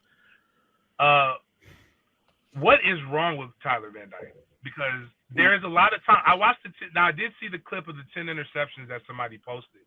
Yeah, we talked about that. I've never seen 10 interceptions with a clean pocket before. Like, that is impressive. Bad, but impressive. But when I watched the Clemson game, the interception that Emory threw was in a clean pocket and very Tyler Van Dyke-ish. There's this quote in football: it's either you're coaching it or you're allowing it. And I'm trying to figure out if everybody's throwing the same interception. Is this like practice, or like this is just something that they're missing, or have you guys just missed in the quarterback department? Because I think outside of that, you've got a team that should be way better than what they are. Yeah, it was everyone said after the game that interception on the deep post was a miscommunication. We called a play, the wide receiver ran a post corner, and Emery threw the post, like without the corner part. So clearly, it separated and it was an easy can of corn. So like that was, and then, the wide receiver saying, well, he didn't actually say the full extension of the play. So like I ran what he called, and what he called was that, but what he thought he called. So like that was a miscommunication type thing. And at that point, it was just like throw the ball deep to try as the one shot over the top. So like I can excuse that one, because if everyone has a different view of what was actually communicated on that play, then like fine, there was miscommunication because we are not all aligned. In terms of Tyler Van Dyke, I said it before in an earlier answer, it's a little physical and it's a little mental. I'm not trying to give excuses, but like when a guy misses a game, comes back and has an offensive lineman knee brace on a knee, and then comes, like that clearly was a thing that he was battling through. Has been wearing a sleeve on his index finger of his throwing hand, but like he's got the yips, man. Like he is overthinking it so harshly. Like he's not right in the head when it comes to throwing the ball. And to the earlier point, these guys were making, there's been a couple times when he has gotten pressure and he's had to work on just muscle reaction that like he's dropping dimes, throwing dots. Like, how are you getting blasted in that first out on the sideline against NC State? Got a free runner arm side and just drops it in a bucket. A perfect throw, the throw that you need on these cover 2 hole shots that you don't bust out any other time, right? Boom, he does that. But anytime he has time to think about it, like you can just see it of like, oh my God, again, oh my God, do I do that? And it's just like, it's been like just a system failure. Like he's just not, he's trying to guide the ball. He's not sitting here. He's not reading. He's not throwing it. Even if you're only reading 1 or 2 things, because like clearly I don't think that he has the ability to read 4 and 5 options on a play. Just I don't think he does from what we've seen. But yeah, it's a complete and total mental block at this point. It's really it's crazy. It's like Chuck Knobloch from second base. It's like Rick Ankiel, in the playoffs, sailing pitch after pitch to the backstop and can't find the strike zone and goes back to his high school days. And he's like, cool, I'm going to go play outfield so like I can throw the ball 300 feet so I'm not trying to fit it into this little zone, because he couldn't, like Rick Ankiel had one of the best arms I've ever seen in my life, but once that mental block hit, he never got it back again. And it's a different version of that same disease with Tyler. It's really all mental, and it's really it's flummoxing because this offense and his performance has declined pretty much every week since Texas A&M. It's just gotten worse and worse and worse and worse. And I know that like you have more and more film, but like this is a third-year player who had designs on going to the NFL this year, and all of a sudden you look like, insert bottom of the. I've seen walk-ons play better than he's playing with 11 turnovers in 4 games. Like it's really bad. I've got a Jerkovich, I guess, is a good comparison.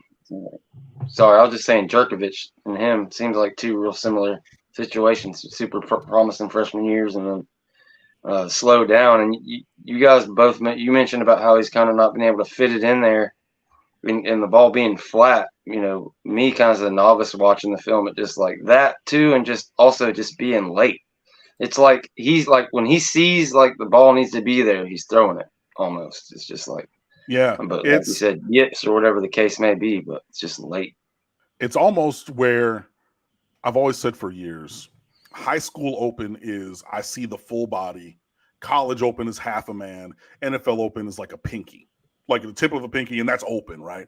And he's waiting to see people high school open now, and they're baiting him because he's like, oh, I see the full jersey. Oh, I'll cut it loose now. To your point, they're like, we let that guy look open because you're going to have to throw it in front of him. And who's in front of him? Somebody wearing a different color. It's just like it's regressive. it's regressive to the point where I just made the analogy of him looking like a high school quarterback, and that being pretty accurate, I think. You know what I mean? Like, that's how far he didn't fallen. And like, it's not even just like, oh, he was great 1 year or anything. Again, you can look back a couple weeks ago when he was playing to maybe not a first round pick level or anything, but playing to a level of like, wow, this is a guy who I believe can lead this team to victory. This is a guy who, if you mess around and give him the shot, he's going to take it and he's going to put the ball there because he has that kind of arm talent. And now he looks like the shell of himself. It's craziness. I got a fan question for you. How do y'all feel about the new added fan base that y'all have with the Miami Lot Lizards? Because y'all got the Florida Gator fans rooting for Miami. I mean, they've taken a lot of heat off of Miami fans on Twitter because they've been saying some really ignorant stuff, and they fall to the – and no offense to you, because I think you've been very rational, but I call Miami the most delusional fan base there is. And We are Florida absolutely not. beating No, them this week. it is those people in Alachua County. Like, we, do have bravado. We will chirp and we will say things, but like the actual fans, we are very attuned to where this team is and has been, right? So like, we're not going to just say, I'm not going to come on and be like, yo, it's going to be 52-3 this year. Y'all going to take that. It's going to be 7 touchdowns, blah, blah, blah, blah. And like, I would say it tongue in cheek, but not actually meaning that. The people in Alachua County, they're the ones who are unrealistic. They're the ones who are the most delusional. And like, I don't pay any attention to them. I have one friend, two, him and his brother, who I used to work with. I'm good, close personal friends with. Those are the two Florida fans that I know in my life who I speak about football with, because I'm not going to lower my IQ by trying to speak football to people who root for that team in Alachua County. So honestly and truly, I just learned from you saying that they've been on our side. I would rather that they stayed over where they're at, because we need to be building towards whooping that ass on my cousin's birthday, August 31st, 2024, when we meet them in the opener next year. But like, no, I rebuke that, Satan. Like, no, I do not need them on my side. We will stand in the, in these trenches, standing tall, chest up, all these kind of things ourselves. If we're going to have an alliance of anyone, it will not be them. So, like I said, I just learned that apparently is a thing ongoing.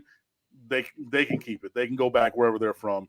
And yeah, they can take that somewhere. They're always pulling for Georgia or Tennessee or just SEC overall. It drives me nuts how much Florida people pull for other teams. Like, oh, y'all are 11-1 and lost to Georgia in the national championship, and we're sitting here 4-8. But SEC. It's like, you know what I mean? Whatever. And it's just like, it's your, like, outside of you guys, those are their biggest rivals, who have been skull dragging them. It's like, oh, Miami and Florida State. Oh, y'all lost whoever to Georgia. It's like, you're going to have to see him in Jacksonville for 4 years. Yep. Right? Catch me dead cheering on Miami for a national championship over anybody. Right? I mean, that's what I'm saying. Like, nah, like, I will, no. Like, openly, I rooted for Oregon in that Rose Bowl, all them turnovers, and when they ran it up on y'all, I was tap dancing on y'all. Can't blame you. You didn't have to bring that up. Hey, jeez. But no, it's to your point. I'm going to be on the other side. I'm not going to all of a sudden call up my, again, two that I know personally, Florida fan friends, and be like, hey guys, let's have a watch party and then we're going to root against Florida State together. No, I don't like y'all, and I really don't. At least, I respect y'all, though. I will say that. I do at least respect Florida State people, the program, the institution overall. I don't like y'all, but I respect y'all. I neither like nor respect them. So like, nah. And I get what it is. It's like, one of our colors is orange, for the orange blossom from the orange tree, in case y'all were wondering. So like, oh, it's like blue and orange. So like, it's orange and green. So like, we should just make it blue, orange, and green and be no. Bye. Get away from me. But and Cam has been consistent with that for years and years and years about hating Florida and very much disliking Florida State, but having respect for. Sure do. And look, it goes back to when I was in high school. Long story short, they tried me and said I would get provisional status of admission to the University of Florida, where I could go to summer A session, which would have started before I graduated high school, and then they would reevaluate my application. Long story short, I'm very smart. I had an incredible application. go somewhere. I almost said something very vulgar, but they can go somewhere else with that. That was when the seed was planted, and from there, no, we do not like them at all. But James is back and everything. So is he going to troll me again, or are you going to talk about how badly y'all going to beat us? Because I am not. I have no real trolls for you. It's not fun when you guys are like this. You are very rational. You are very contrite. Like, I have no beef. I have no trolls for you. When I watched the film, it gave me I will admit, like, a lot of the stuff I've watched Miami in passing. So it's like, and I'll see the box scores, and I'll say, like, all right, I don't really know. I don't see this as a game. You lost to this team, but then when I'm watching, I'm like, oh, all right, well, there is something a little bit more to it. It's not like how when I was watching the Pitt film and I watched the Wake Forest film and I watched the Duke film, and I was telling people, like, I can't get those hours back of my life from watching those. So it wasn't like, but there are some things that you guys do have very well. The problem is that I have with the rivalry right now in general is that people are playing it out on social media as opposed to letting it play out on the game or even just talking ball. And it's funny because you see the stages of grief as people are going through it. And it's like, and for me, having been in the rivalry, having grown up with the rivalry, having been a guy who actually considered going to Miami, so knowing about the teams of the 80s and knowing the pride, it's very it reeks of high estrogen and low T. And it bothers me because I'm like, wait until y'all lose all these old players. We'll get you guys next year. I'm like, it reminds me of like Inspector Gadget. I know that's probably some of y'all might be too young for that. But at the end of it, Claw's like, I'll get you next time, Gadget. Next. I'm like, that's not how the game is played. It's either you believe in it now. I got people backing out on bets, and it's bothering me. I'm like, I thought we were men.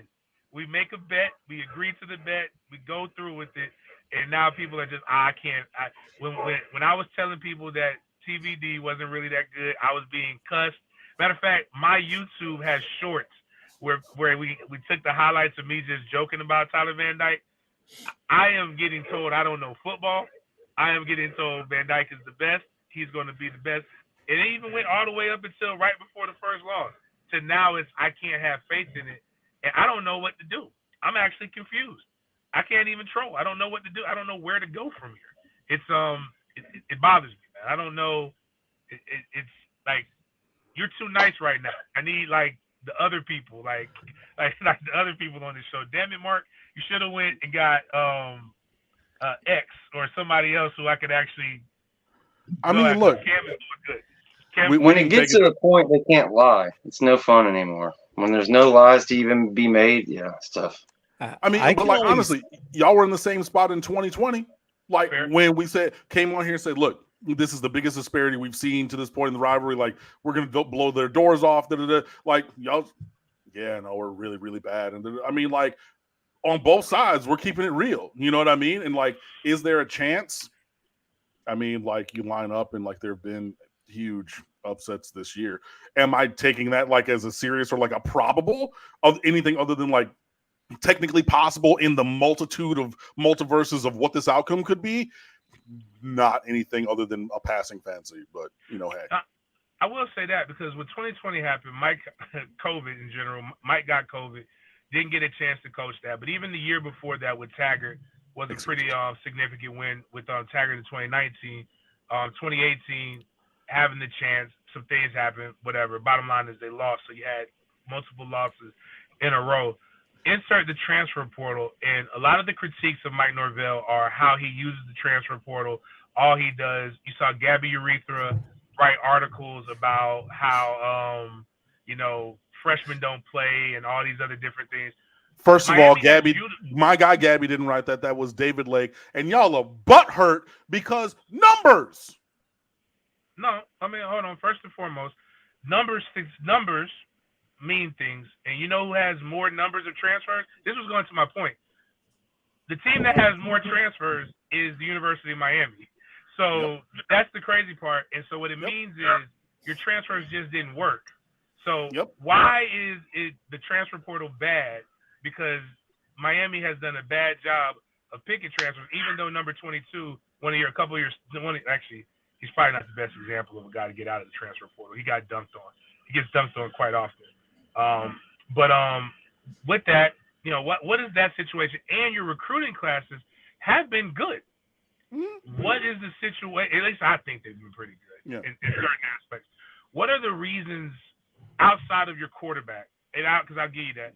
What are the reasons the success hasn't been there when you have utilized the transfer portal and you have had good recruiting classes? What are the reasons why we aren't having success now with you guys, and what makes you believe the hope for 2024? I will answer that. I know that somebody has to jump off, so I'm going to give Mark that chance. I'm going to step to the restroom. I'm going to be back, and I will answer your question in totality about the transfer portal, but I appreciate the time. I will be back, but go ahead and handle your stuff, Mark. George, Renegade Report. Everybody get on over there. George, what do you have working this week? Man, we got all kinds of good stuff. We're going to do a big time breakdown on my channel of the matchup. I'm going to watch a little bit more film, really kind of get into the matchups and if there is any possible way Miami can give us trouble. I'm about to go over. We got all kind of spaces going on tonight. We're going to get 2 or 3 different spaces. So y'all jump on X and check out Chris's space, Seymour space, and my guy Jeremy, Southern Football space. So yeah, that's about it, man. Besides the post-game show, of course. This is going to be a lot of fun. Probably do it a little bit quicker than 15 minutes this week. I may do an actual instant, like right when the game ends, jump on for the instant reaction this week. Love it. And again, George, hit me up. We'll be in contact, and we should bring you on a call-in show and see if we can get you past 500 subs. Absolutely, man. Thanks, George. Thanks for having me. Thanks for everybody. Appreciate you, man. Thank you for that. And I will note, as James is looking for somebody to debate on Miami football that's going to bring some vitriol, I am the one person here who has been called both a Miami hater and a Florida State hater at different times. So I can always try to fill that role as best I can. Facts. Welcome back for everybody who's here.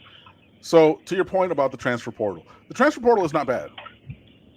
The transfer, like Miami's missed in the transfer portal, and I've actually written about this on the website. We've missed a lot in the transfer portal. Like last year at wide receiver, every single receiver, the last 2 years, matter of fact, of the top end receivers that we've gone after have gone other places, whether it's Juice Wells, South Carolina, whether it's Zakaria Franklin from UTSA, wherever he landed. I mean, I know we kicked the tires on Keon Coleman when he decided he was going to leave Florida State. I know it was Mookie Cooper when it was Gary Bryant Jr. And like, there's wide receivers of all statures and all play styles and things, that we missed on. And then when we were at the vanguard, the forefront of taking transfers in the transfer portal, you have guys like Tommy Kennedy from Butler, who was a 1AA All-American. Like, yeah, maybe he's going to come in and solve our problem at left tackle. Tommy Kennedy did not play a snap of consequence at Miami, right? So the thing about it is we've missed. Just plain and simple. Like, not even missed as in brought in guys who weren't good, but I mean, even though I did give you one example, we've missed as in have not gotten guys that we've gone after. And then, you miss on him. And then, okay, well, the number 2 and 3 on the board probably went somewhere else because you were looking at the number 1. And now we're doing that cycle again at number 4. And then it's down to number 12 and things like that. So yeah, we've had bad luck in actually getting everyone that we want and need, especially at the positions of need. Like, we've really desperately needed some wide receivers recently, and cornerbacks. And we've brought in other guys who just didn't work out, which will happen, especially when you're going to do these things at scale. So that's where that came from. And, Florida State, the top of your roster is more reliant on transfers at the glamour positions. And I think that's what really sticks out when you look, because like offensive line may or may not, I honestly don't know, because like who really pays attention to offensive line movement and things like that, unless you have somebody who's really, supreme, right? But when you turn on a Florida State football game, quarterback, running back, and both wide receivers are all transfers off the top, right? So it's going to be skewed in that way because guys at the top of the roster came through the transfer portal, including, yes, your starting quarterback, even though he's been there for 4 years, but he started somewhere else. So insofar as where, like, I mean, hope springs eternal. So, like, yeah, do I think that we can take a step forward for next year? Absolutely. I don't think that there's a direct correlation or causation. Well, the direct correlation with this season, meaning we're going to get the guys that we want / need in the transfer portal, and then those guys giving us the improved performance. But there's a path towards progressional growth for sure. You have a very good offensive line. You have a great offensive coach, or great offensive line coaches, and the head coach and offensive line coach to, continue the progression. So when you leave when you lose Javion Cohen and Matt Lee after this year, because they're both seniors, you'll hopefully have somebody else who can step in and be a good player. You have a 5-star offensive lineman in Samson Okunlola who tore a knee up, so he's out for the rest of this year, but he's going to redshirt anyway. You have a sophomore and a freshman starting on the right side anyway, so that's going to be a sophomore and a junior. Like, there's things to look at for sure, but yeah, plugging some of these gaps through the transfer portal with improved portal operations, as well as just finding some nickels to rub together with this NIL to keep and improve this recruiting class are going to be necessary. Miami fans are so delusional and in denial. How, where, what, why? No, like, Tyler's not good. I am not excited for this game. I am going to write one piece about this game and, like, Miami potentially winning. When you see it on the website, you will understand the prism. But again, I don't think that that's going to like, I'm not here saying that, like, this is a better team than this current iteration of Florida State. That would be asinine. That would be stupid. And I'm someone who prides myself on operating in ways that are not stupid.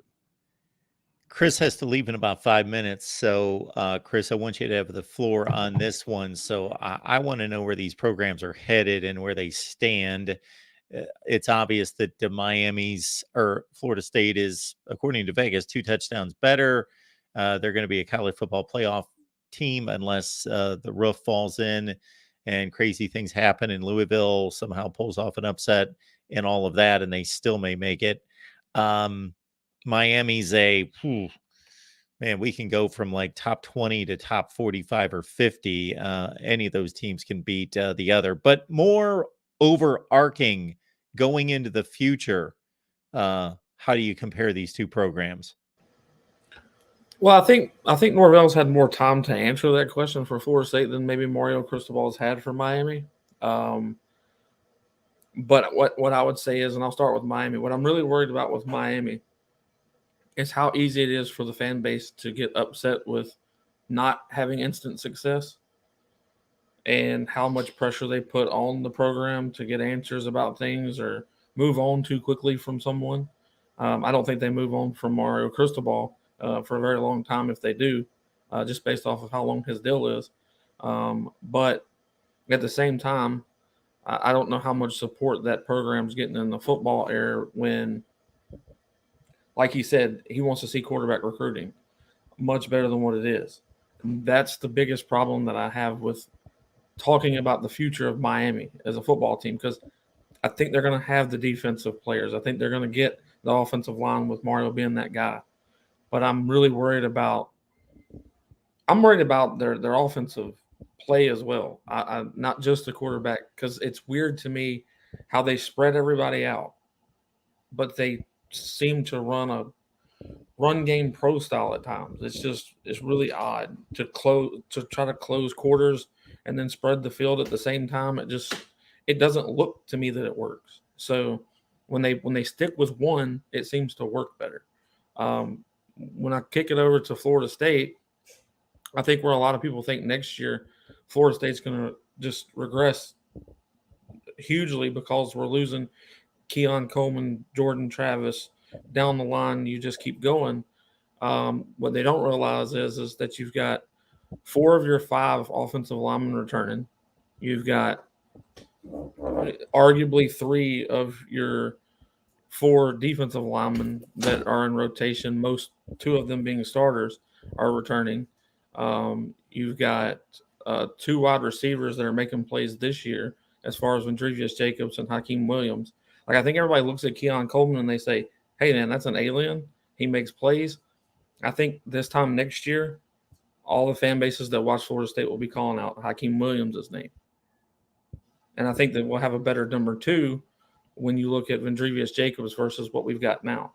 Because both of them, to me, in practice and also when you see them in the game, they play at just as a high level as Keon or Johnny. To me, I've watched Hakeem make better catches in practice than what I've seen Keon make in games or practices. The kid's an alien, and he makes freak plays. I think that we don't have to go to the portal to get a quarterback. I think that between the 3 that he's got in there, I think you see Brock Glenn next year and Tate Rodemaker a little bit, but I think you see Brock more. And I think that people are going to be very surprised with how good he is. And the running game, like the only room I don't worry about is our running back room. I don't care if we lose Benson at all. Like, it doesn't faze me in the slightest. It's Keziah Holmes that'll be coming back. Rodney Hill, that I think runs harder than Benson at times. I also think that you're going to get Toa Philly back another year. So I don't worry about the running back room at all, not to mention that you've got Singleton coming in. And then in this class, you've got Cam Davis coming in. It's, to me, Florida State has answered, well, Mike Norvell in particular, has answered every question that our fan base has had. First, it was, can he put a team together? Can he put a coaching staff together? Seems that he did so. Then it was he going to hit on these portal guys, or is this not going to be sustainable? So far in 2 years, first you get a 10-win season, now you're in the hunt for a national title. Then you have to kind of say, okay, 2 years of success. Will they fall off the following year? I don't believe so. Then you look at just all of the pieces that they bring in, like Destin Hill, I didn't even mention. But I think he's going to be a dynamic wide receiver next year as well. I don't think Florida State digresses as much as people think. I don't even think it's – I don't see us not winning 10 games next year at bare minimum. And that's just based off of, 1, our schedule. 2, I don't know that there's anybody in the ACC that's going to get head over heels better than what they are right now, because North Carolina's going to lose Drake May and some other guys. Miami's going to lose some defensive guys, maybe not many, but they'll be losing some players as far as the defensive line goes. I just don't know if any of the teams in the ACC get better than what Florida State is going to fall to. I don't know. So right, so everybody's losing stuff and stepping back except for Florida State. Got it. No. All right, cool. Yeah. But that's really what I you just said. Fall as far. I'm not saying that Florida Right. State's going to be a national contender. I said that I think they win 10 games based off of their schedule. Go look at it. Your schedule, you should have 10 wins this season. Should, but hey. And let me hit you with this, Chris, because I know you got to run, but you're our Florida State recruiting insider guy. Will this game matter in recruiting? 100%. Yes. Just based off of maybe not too much with who's committed to Miami, but the Cam Coleman that's coming from Texas A&M, the Zion Grady, those guys that are coming to the game, and mainly having Florida State in their top. Yes, I think if you look at Howard, he commits the day before the game. He's favored to come to Florida State. Everybody's crystal balling him to us. The 2 conversations I've had with him, I don't hear another team that he really cares to talk to too much, according to what he's told me. And then I talked to Zion Grady. It's between us and Alabama. And that guy's the day after the game. So to me, I think it does a lot, because I don't think Cam Coleman reached this decision of possibly flipping to Florida State overnight. I think it's progressively came to this because of what Texas A&M has regressed to. There's a lot of question marks. Fans are griping, blah, blah, blah. And Florida State's continuously just showed him the love that he's in the like of. He likes to be critiqued. He doesn't like you're going to be great here, you do this well. And the only other team that I know that did that with him, and it'll give credit to Miami. Miami critiqued the hell out of him, from what I heard, and he loved it. So I don't know, but I know we critiqued him a lot as far as Dugans did. So I think that it does a lot for Florida State this weekend around the game. We're supposed to host. You got 247 saying over 100. You've got On 3 saying over 60. I know that 7 5-stars are going to be at the game. And you've got the number 1 corner, the number 1 safety, the number 1 defensive end from the 2025-2026 class that is supposed to be there. That's not confirmed on all of them, but 3 of them. So I think it does a lot for the future classes more so than the 24 class. But yes, it does. It does a lot. And that's why I think Miami is going to pull out every possible stop, wrinkle, whatever they can do, because being embarrassed 2 years in a row is not going to look good for Mario Cristobal, to me. Chris, Spear Addicts, we know you're slammed. Thank you for making the time. I so much appreciate it. You know that. You're the best. Thank you for all you do for us here. And have a great rest of your night with everything that you've got going. Where can everybody follow you now? At going to X, right? Yeah, I'm going to X to do a space with Southern football. They've got a Florida State Miami thing going. And then right after that, I go on the Coach Coop show. I think that one goes from 9 to 11. And then after that one, I don't know what's next after that. It's something, but I can't remember the name of it. And then tomorrow morning at 7 a.m. at some radio station. I've never talked to them. They called me today and set it up. So don't know. And if you ever have any gaps, you can always just start a live stream on my channel anytime you want. So I've thought about it, to be honest. I really have. We'll talk about it because I've thought about it. Y'all have a good one and go Noles. I appreciate it. Thanks, man. James, Cam, I will just sit back, and for whatever time you guys have left, I will let you guys just cut loose.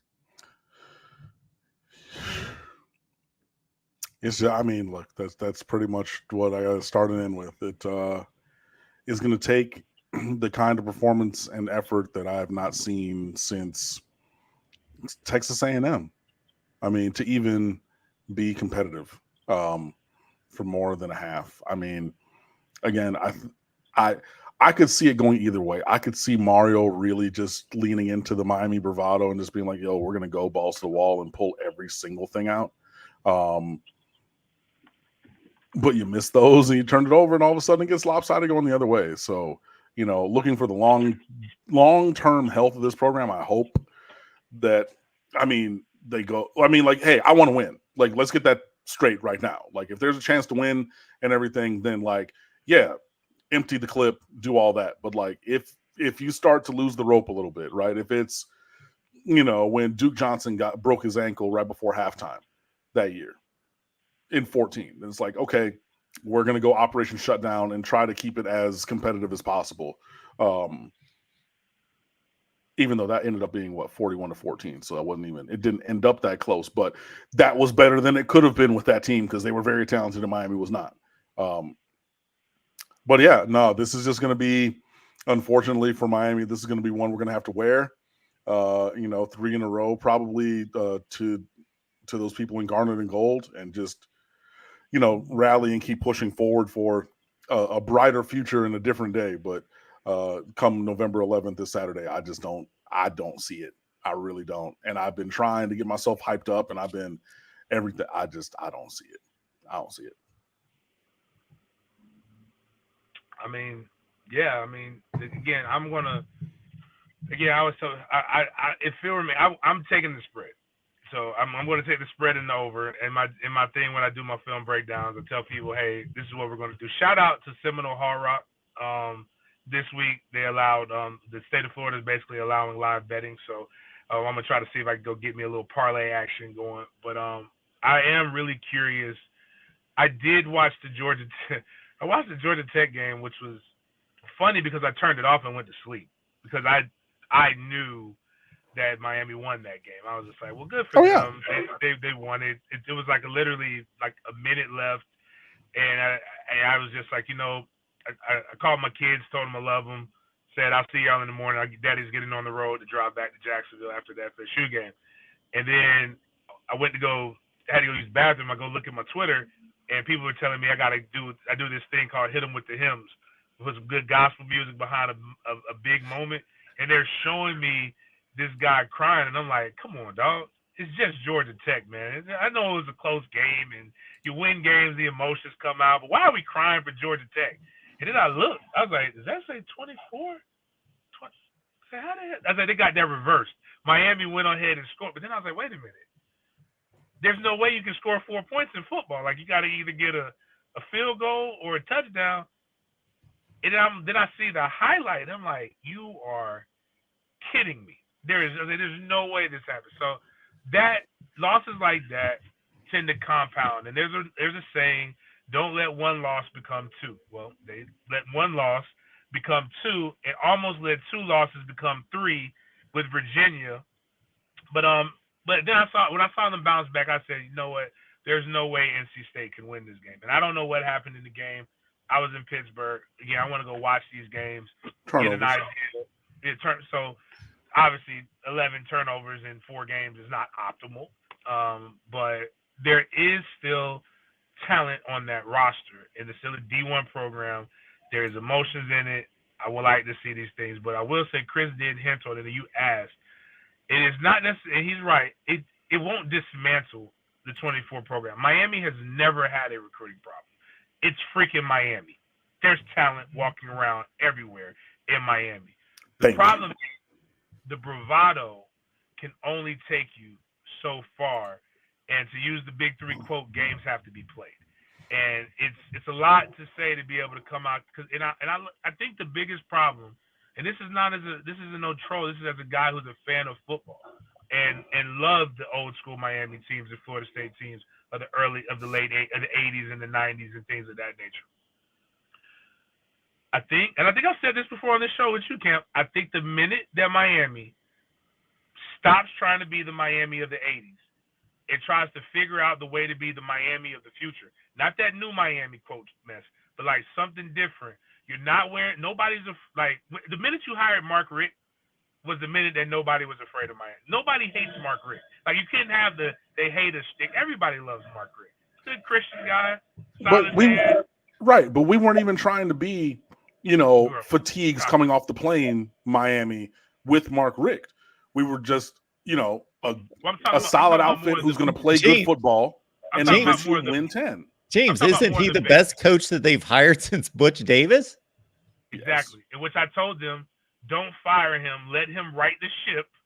Let him do what he does, and then you go make the right hire. But again, it's because of success that they had in I tried to get into a space, I believe it was yesterday. A young man were talking about this, and I'm like, you guys are talking about things when your daddy wasn't even a twinkle in his daddy's eye. Like, you're speaking of things that you have no idea about. You only hear stories, and the stories are just like the cocaine stories of the 80s. They were dope. They're more embellished than they were dope right now. And like I told Big Leon Searcy and my boy Kelvin, I said, y'all not walking out that tunnel, man. Stop having these kids chase these ghosts and let them be who they are. And honestly, I think that's when honestly, and I hear you with that. The thing for me is we've tried to be not Manny Diaz's the new Miami, but a new version of this program. But I also think that there needs to be some consistency because there was not alignment between, when Mark Richt came in after Al Golden. And then Manny Diaz, look, he had been a head coach for 13 days. He didn't know anything. He was learning on the job. So, of course, he's trying to figure everything out. And then, this is a different path than even that. So at some point, we had to have consistency. And I think that Mario is trying to be a new version of this team with some, with sampling a little bit. So he's taking a little bit of this bass line, you know what I mean? He's putting it in the song. He's taking a little bit of vocals and maybe a little bit of cowbell from here and chopping it up and trying to put it together and have that be the kaleidoscope that's the foundation for this program. But eventually, you have to have consistency. You have to have time. And look, Mario Cristobal is going to be here for a minute.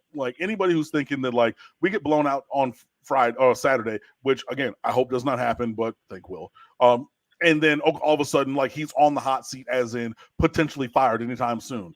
Grow up, wake up. He's going to be here for several years, and we're endeavoring to get there. But like you also, sometimes it's X's and O's, but sometimes it's Jimmy's and Joe's. And you got to get these guys in this program come hell or high water, whether it's transfer portal, develop them, recruit them, wherever. If you see a kid walking around campus and like, you look like you can play. And that happened with our baseball team. Brian Barton lived on my floor freshman year and was the starting right fielder on a College World Series team because he was walking around the athletic department. They're like, dog, you look like you can play baseball. He was like, I actually can play baseball. I'm actually really, really good. And when it hit bombs that day in like slides and shorts and was on the team. So I don't care how we get the guys, but we need the guys to really take this program forward.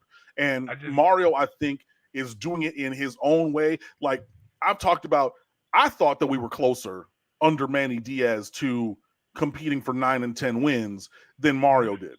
Because I thought it was like, light fixtures and doorknobs kind of renovation. And Mario was like, tear that bitch to the ground and pour a new foundation for a new, bigger house. And then we start building. So we're trying. It is going to just take some time. I think it's also just I think he listens to the fan base too much. That's really where I'm coming with. And the reason why I say he don't listen to no. He hears. Here's why I say it's told to him what is said. He don't listen to us. He disdains us. He wouldn't even he answers questions from media members because he has to in his contract. So don't it is heard and here's why I've had when Manny did when other coaches, Al Golding, I know for a fact I could point to the press conference when he used a phrase from a piece that I wrote verbatim. So I'm like, oh, I know that you were on SB Nation or you were on stateoftheu.com. Appreciate that, Playboy, because you used my words in that exact turn of phrase that I use. So I know that people hear what we say. They read what we write. They watch things like this. But Mario, like that he hears us and like it impacts what he does. He disdains us so fucking much that I couldn't even no.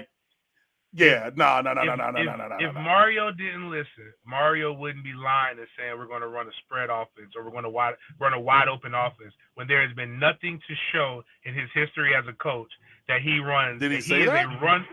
Yeah, but when he brought in I forgot the guy's name now. He's up Shannon at Maryland. Dawson this year. Dawson runs is an air raid guy. Air raid by definition is wide open. So hear me what I'm saying. You don't bring in an air raid guy and run. That doesn't mean, and you're a run first coach. So that's crazy. But and it's not consistent in your hiring of the coaches. Even when he brought Shannon Dawson in, he said two things. He said, one, yes, he runs. I want the updated, improved, different passing schemes because clearly the schemes that we ran under Josh Gaddis were dog shit. But he's run offenses that are based on the run in this place, that place, and the other place in the introductory presser. So he never. No. I push back on that. It's partially what you're saying, but now if you want to talk about the fact that you're trying to talk about bringing in this air raid guy who was Geno Smith's coordinator at West Virginia and run the ball all the time, maybe we can talk about that. But Mario, that's what I mean. I'm like, you literally, and even with Gaddis, and I remember one of the things we're going to run. There was nothing about Gaddis that screamed spread. Michigan ran the ball. That's literally, that's what I mean. I'm like, we tried to. We just didn't have the offensive line. And that's my thing it's just Mario, do what you. It's like me being a fullback saying, you know what? I want to be a wide receiver today. Let me go wide receiver. Yeah, I can run routes. I actually can catch pretty good. But it's the reason my ass was a fullback and not a wide receiver. You don't. Yeah. It's like you're trying. He's trying to be things again because he was there during the heyday, because that was the vibe, because so many people want so many different things. And I do think he's going to get better by just being there long enough. That should happen. But right now, I already can feel it. There's going to be an uproar. We got to do something about this offense. And the keys are, like you just said, the Jimmys and Joes. The help is not on the way until 2025. That 2025 kid that y'all got is actually really good. I think he's committed, right? From Georgia, the quarterback. He's got he's the complete opposite. Now, Judd, I think that's his name, or Dud, something. The kid that got cut, he got benched from his one school, so he transferred to not start there. I know Miami fans got mad at me because I said he had a 1.15 to 1 touchdown to interception ratio. I said it did remind me of Tyler Van Dyke. And they got mad. They said I was picking on a high school kid. I'm like, well, that's what his stats are. That's what y'all recruited. I don't think he's going to be ready to like come in 2024. I don't know if he's the answer either. I don't know, and I don't know if Emory is, because again, you've had 3 games where you haven't thrown over 175 yards passing, and I don't know, like, it's crazy. I just can't wrap my. So here's what I'm saying: if that game is 45-3 again in Doak Campbell Stadium, it's not going to destroy your 24 class by any means, but there are going to be some things over there. And I got my boy Ricky mad at me when I used his Michael Jackson thing, where it's going to be some stuff that gets picked off of that class. And in 25, it's going to be tough to convince kids to go walk into an ass whooping every year because right now, unless you can get a transfer, and we'll see what happens with that. I think they'll get something, but while I do want to beat the hell out of y'all, I do need Miami to get better. And I know it's not going to come from firing. You can't do all these different things. Mario is the guy. I just, for the life of me, I don't understand. When everything seemed like it was trending the right direction in comparison to Florida State in 2020, how things went so far downhill. And when I can't understand stuff, I don't even know. I can't even give a conspiracy theory. Oh, and by the way, speaking of that, completely irrelevant. What happened to what I call him, the lion ass Cuban? What's the real name? Whatever happened? What is going on with Ruiz? Did he just disappear?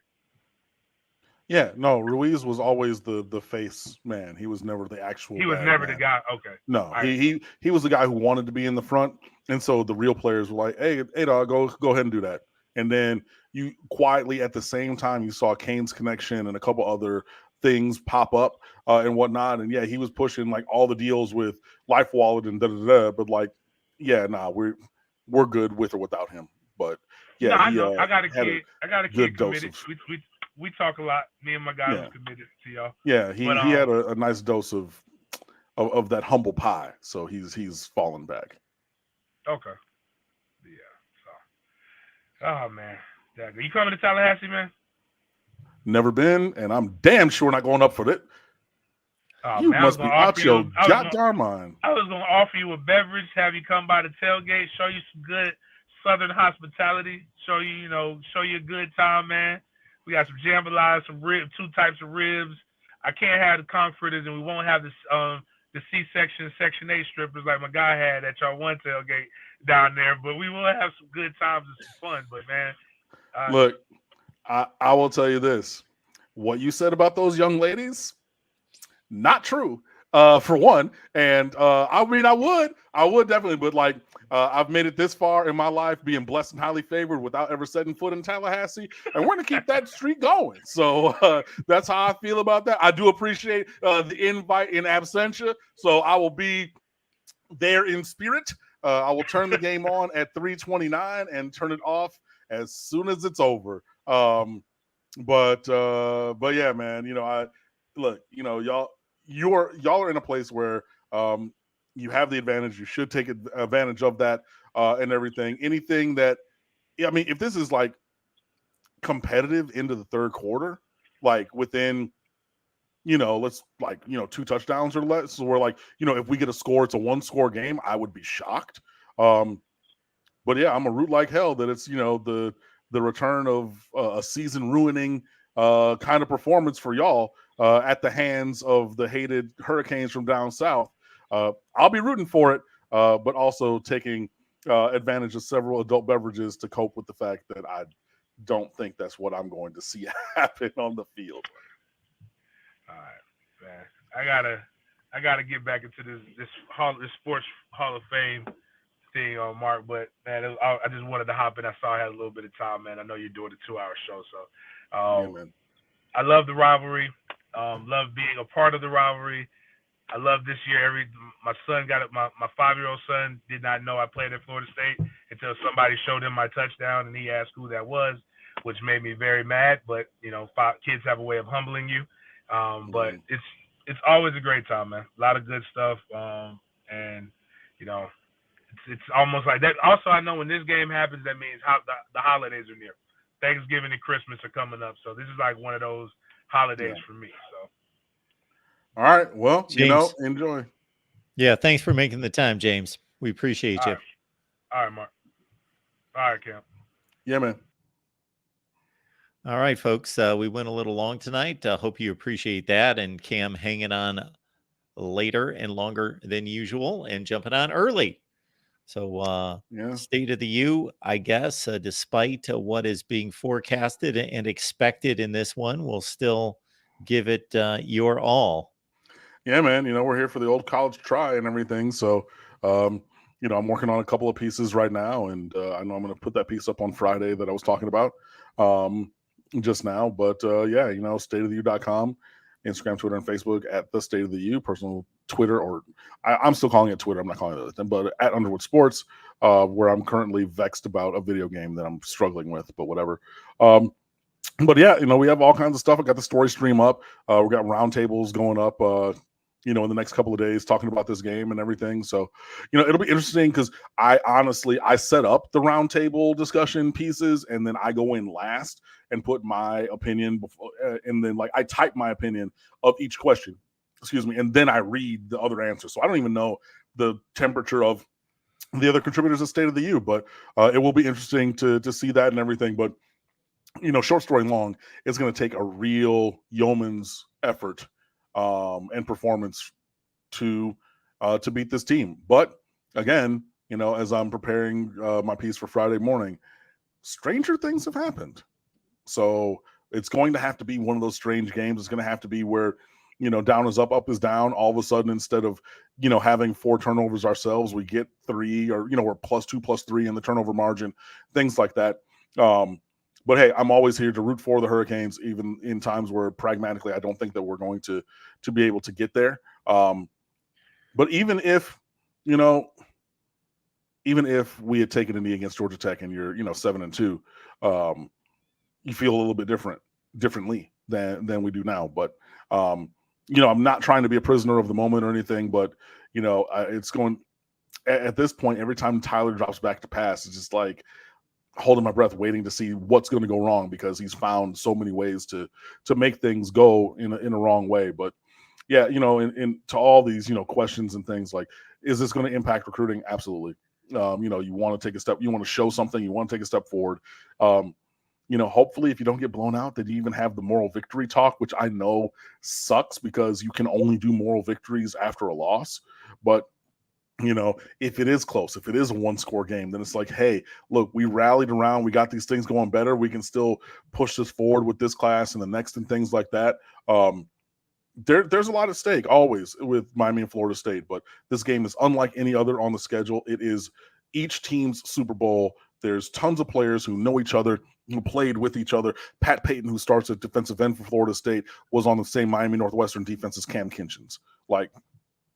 Right there, you know what I mean? The connections and crossovers are myriad. The recruiting battles on both sides. Falconer TRX, appreciate that. It runs deeper. It's deeper than rap. This goes back more than a little bit. And I've talked to so many people on all sides, both sides of this rivalry, including people like James, who played, at Florida State, other guys who have played and coached on both sides. This game is different. Everybody approaches it differently. Everyone knows that this is a different ball game. This is a different measuring stick performance. And we've seen bad teams on either side spring upsets because this game is going to get your effort and performance in ways that other games are not, just because it's Miami and Florida State. And so for Miami, we have to bank on that being, what buoys us forward right now, because just leaning on the history of performance this year, unfortunately, is not there. But if you look across the way, there have been games where Florida State has been tested, and the team who has tested them has come up short. Last week against Pitt, that was one. Boston College, Lord Jesus, I was rooting my heart off. I was screaming in people's faces at American Social downtown Miami, which is actually a Florida State bar at the bottom of this condo building.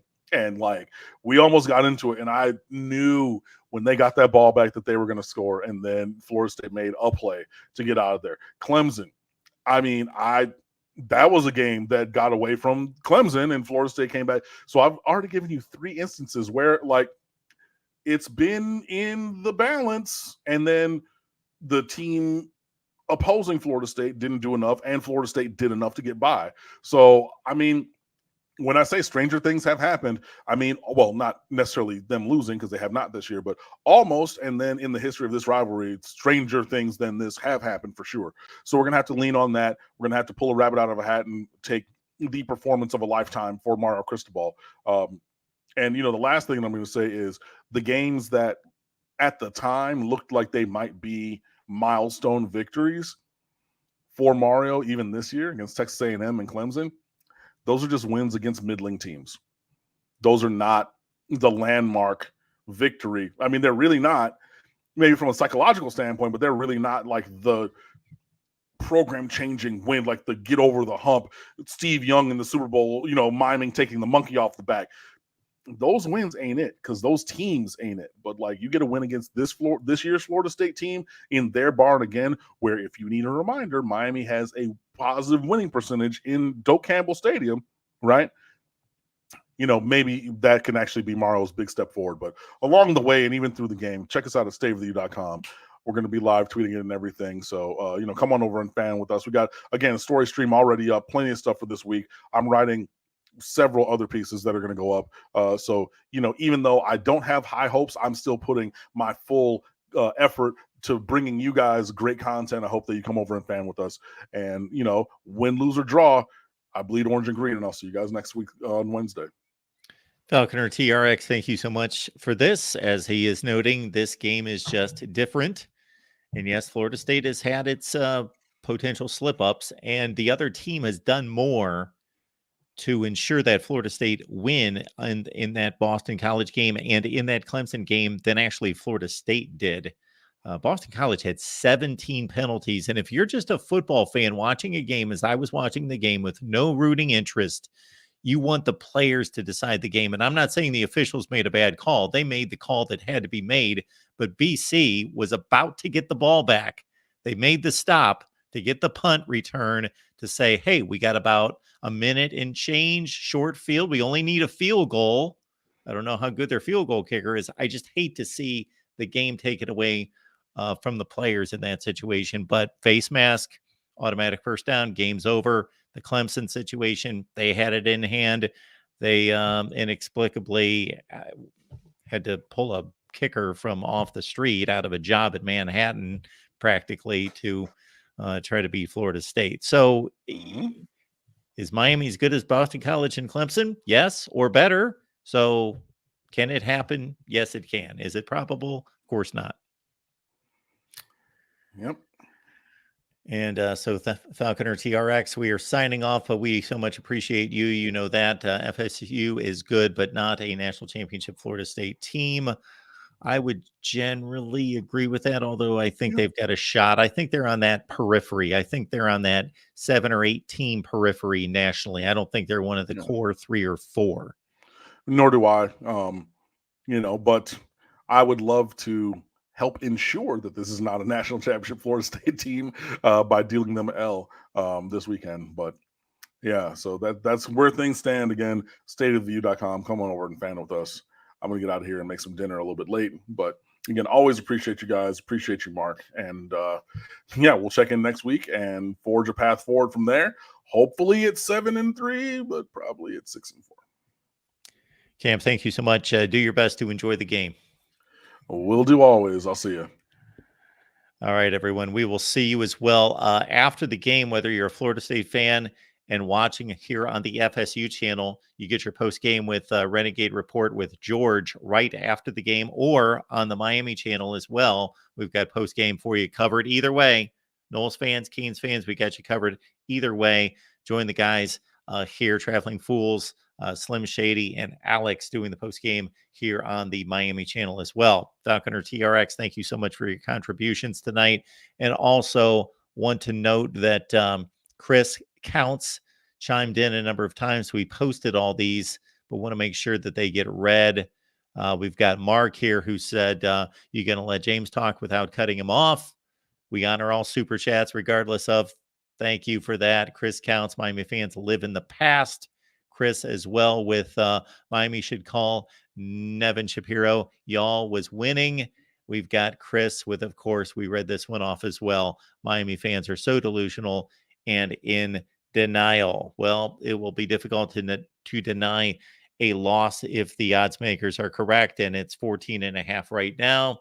I will have my prediction on Patreon. You can also get my picks on the main channel.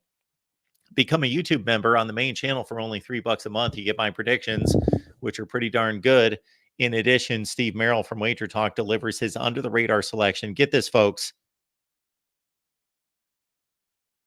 18-5 against the spread. You get that for $3 a month. 18-5 under the radar selection that you only get exclusively at the Voice of College Football over on the main channel. So please join us there. Appreciate you all being here. We will see you after the ball game. Miami, Florida State, both channels. You can pull them both up, watch them both at the same time after the ball game. Enjoy the game. See you next week.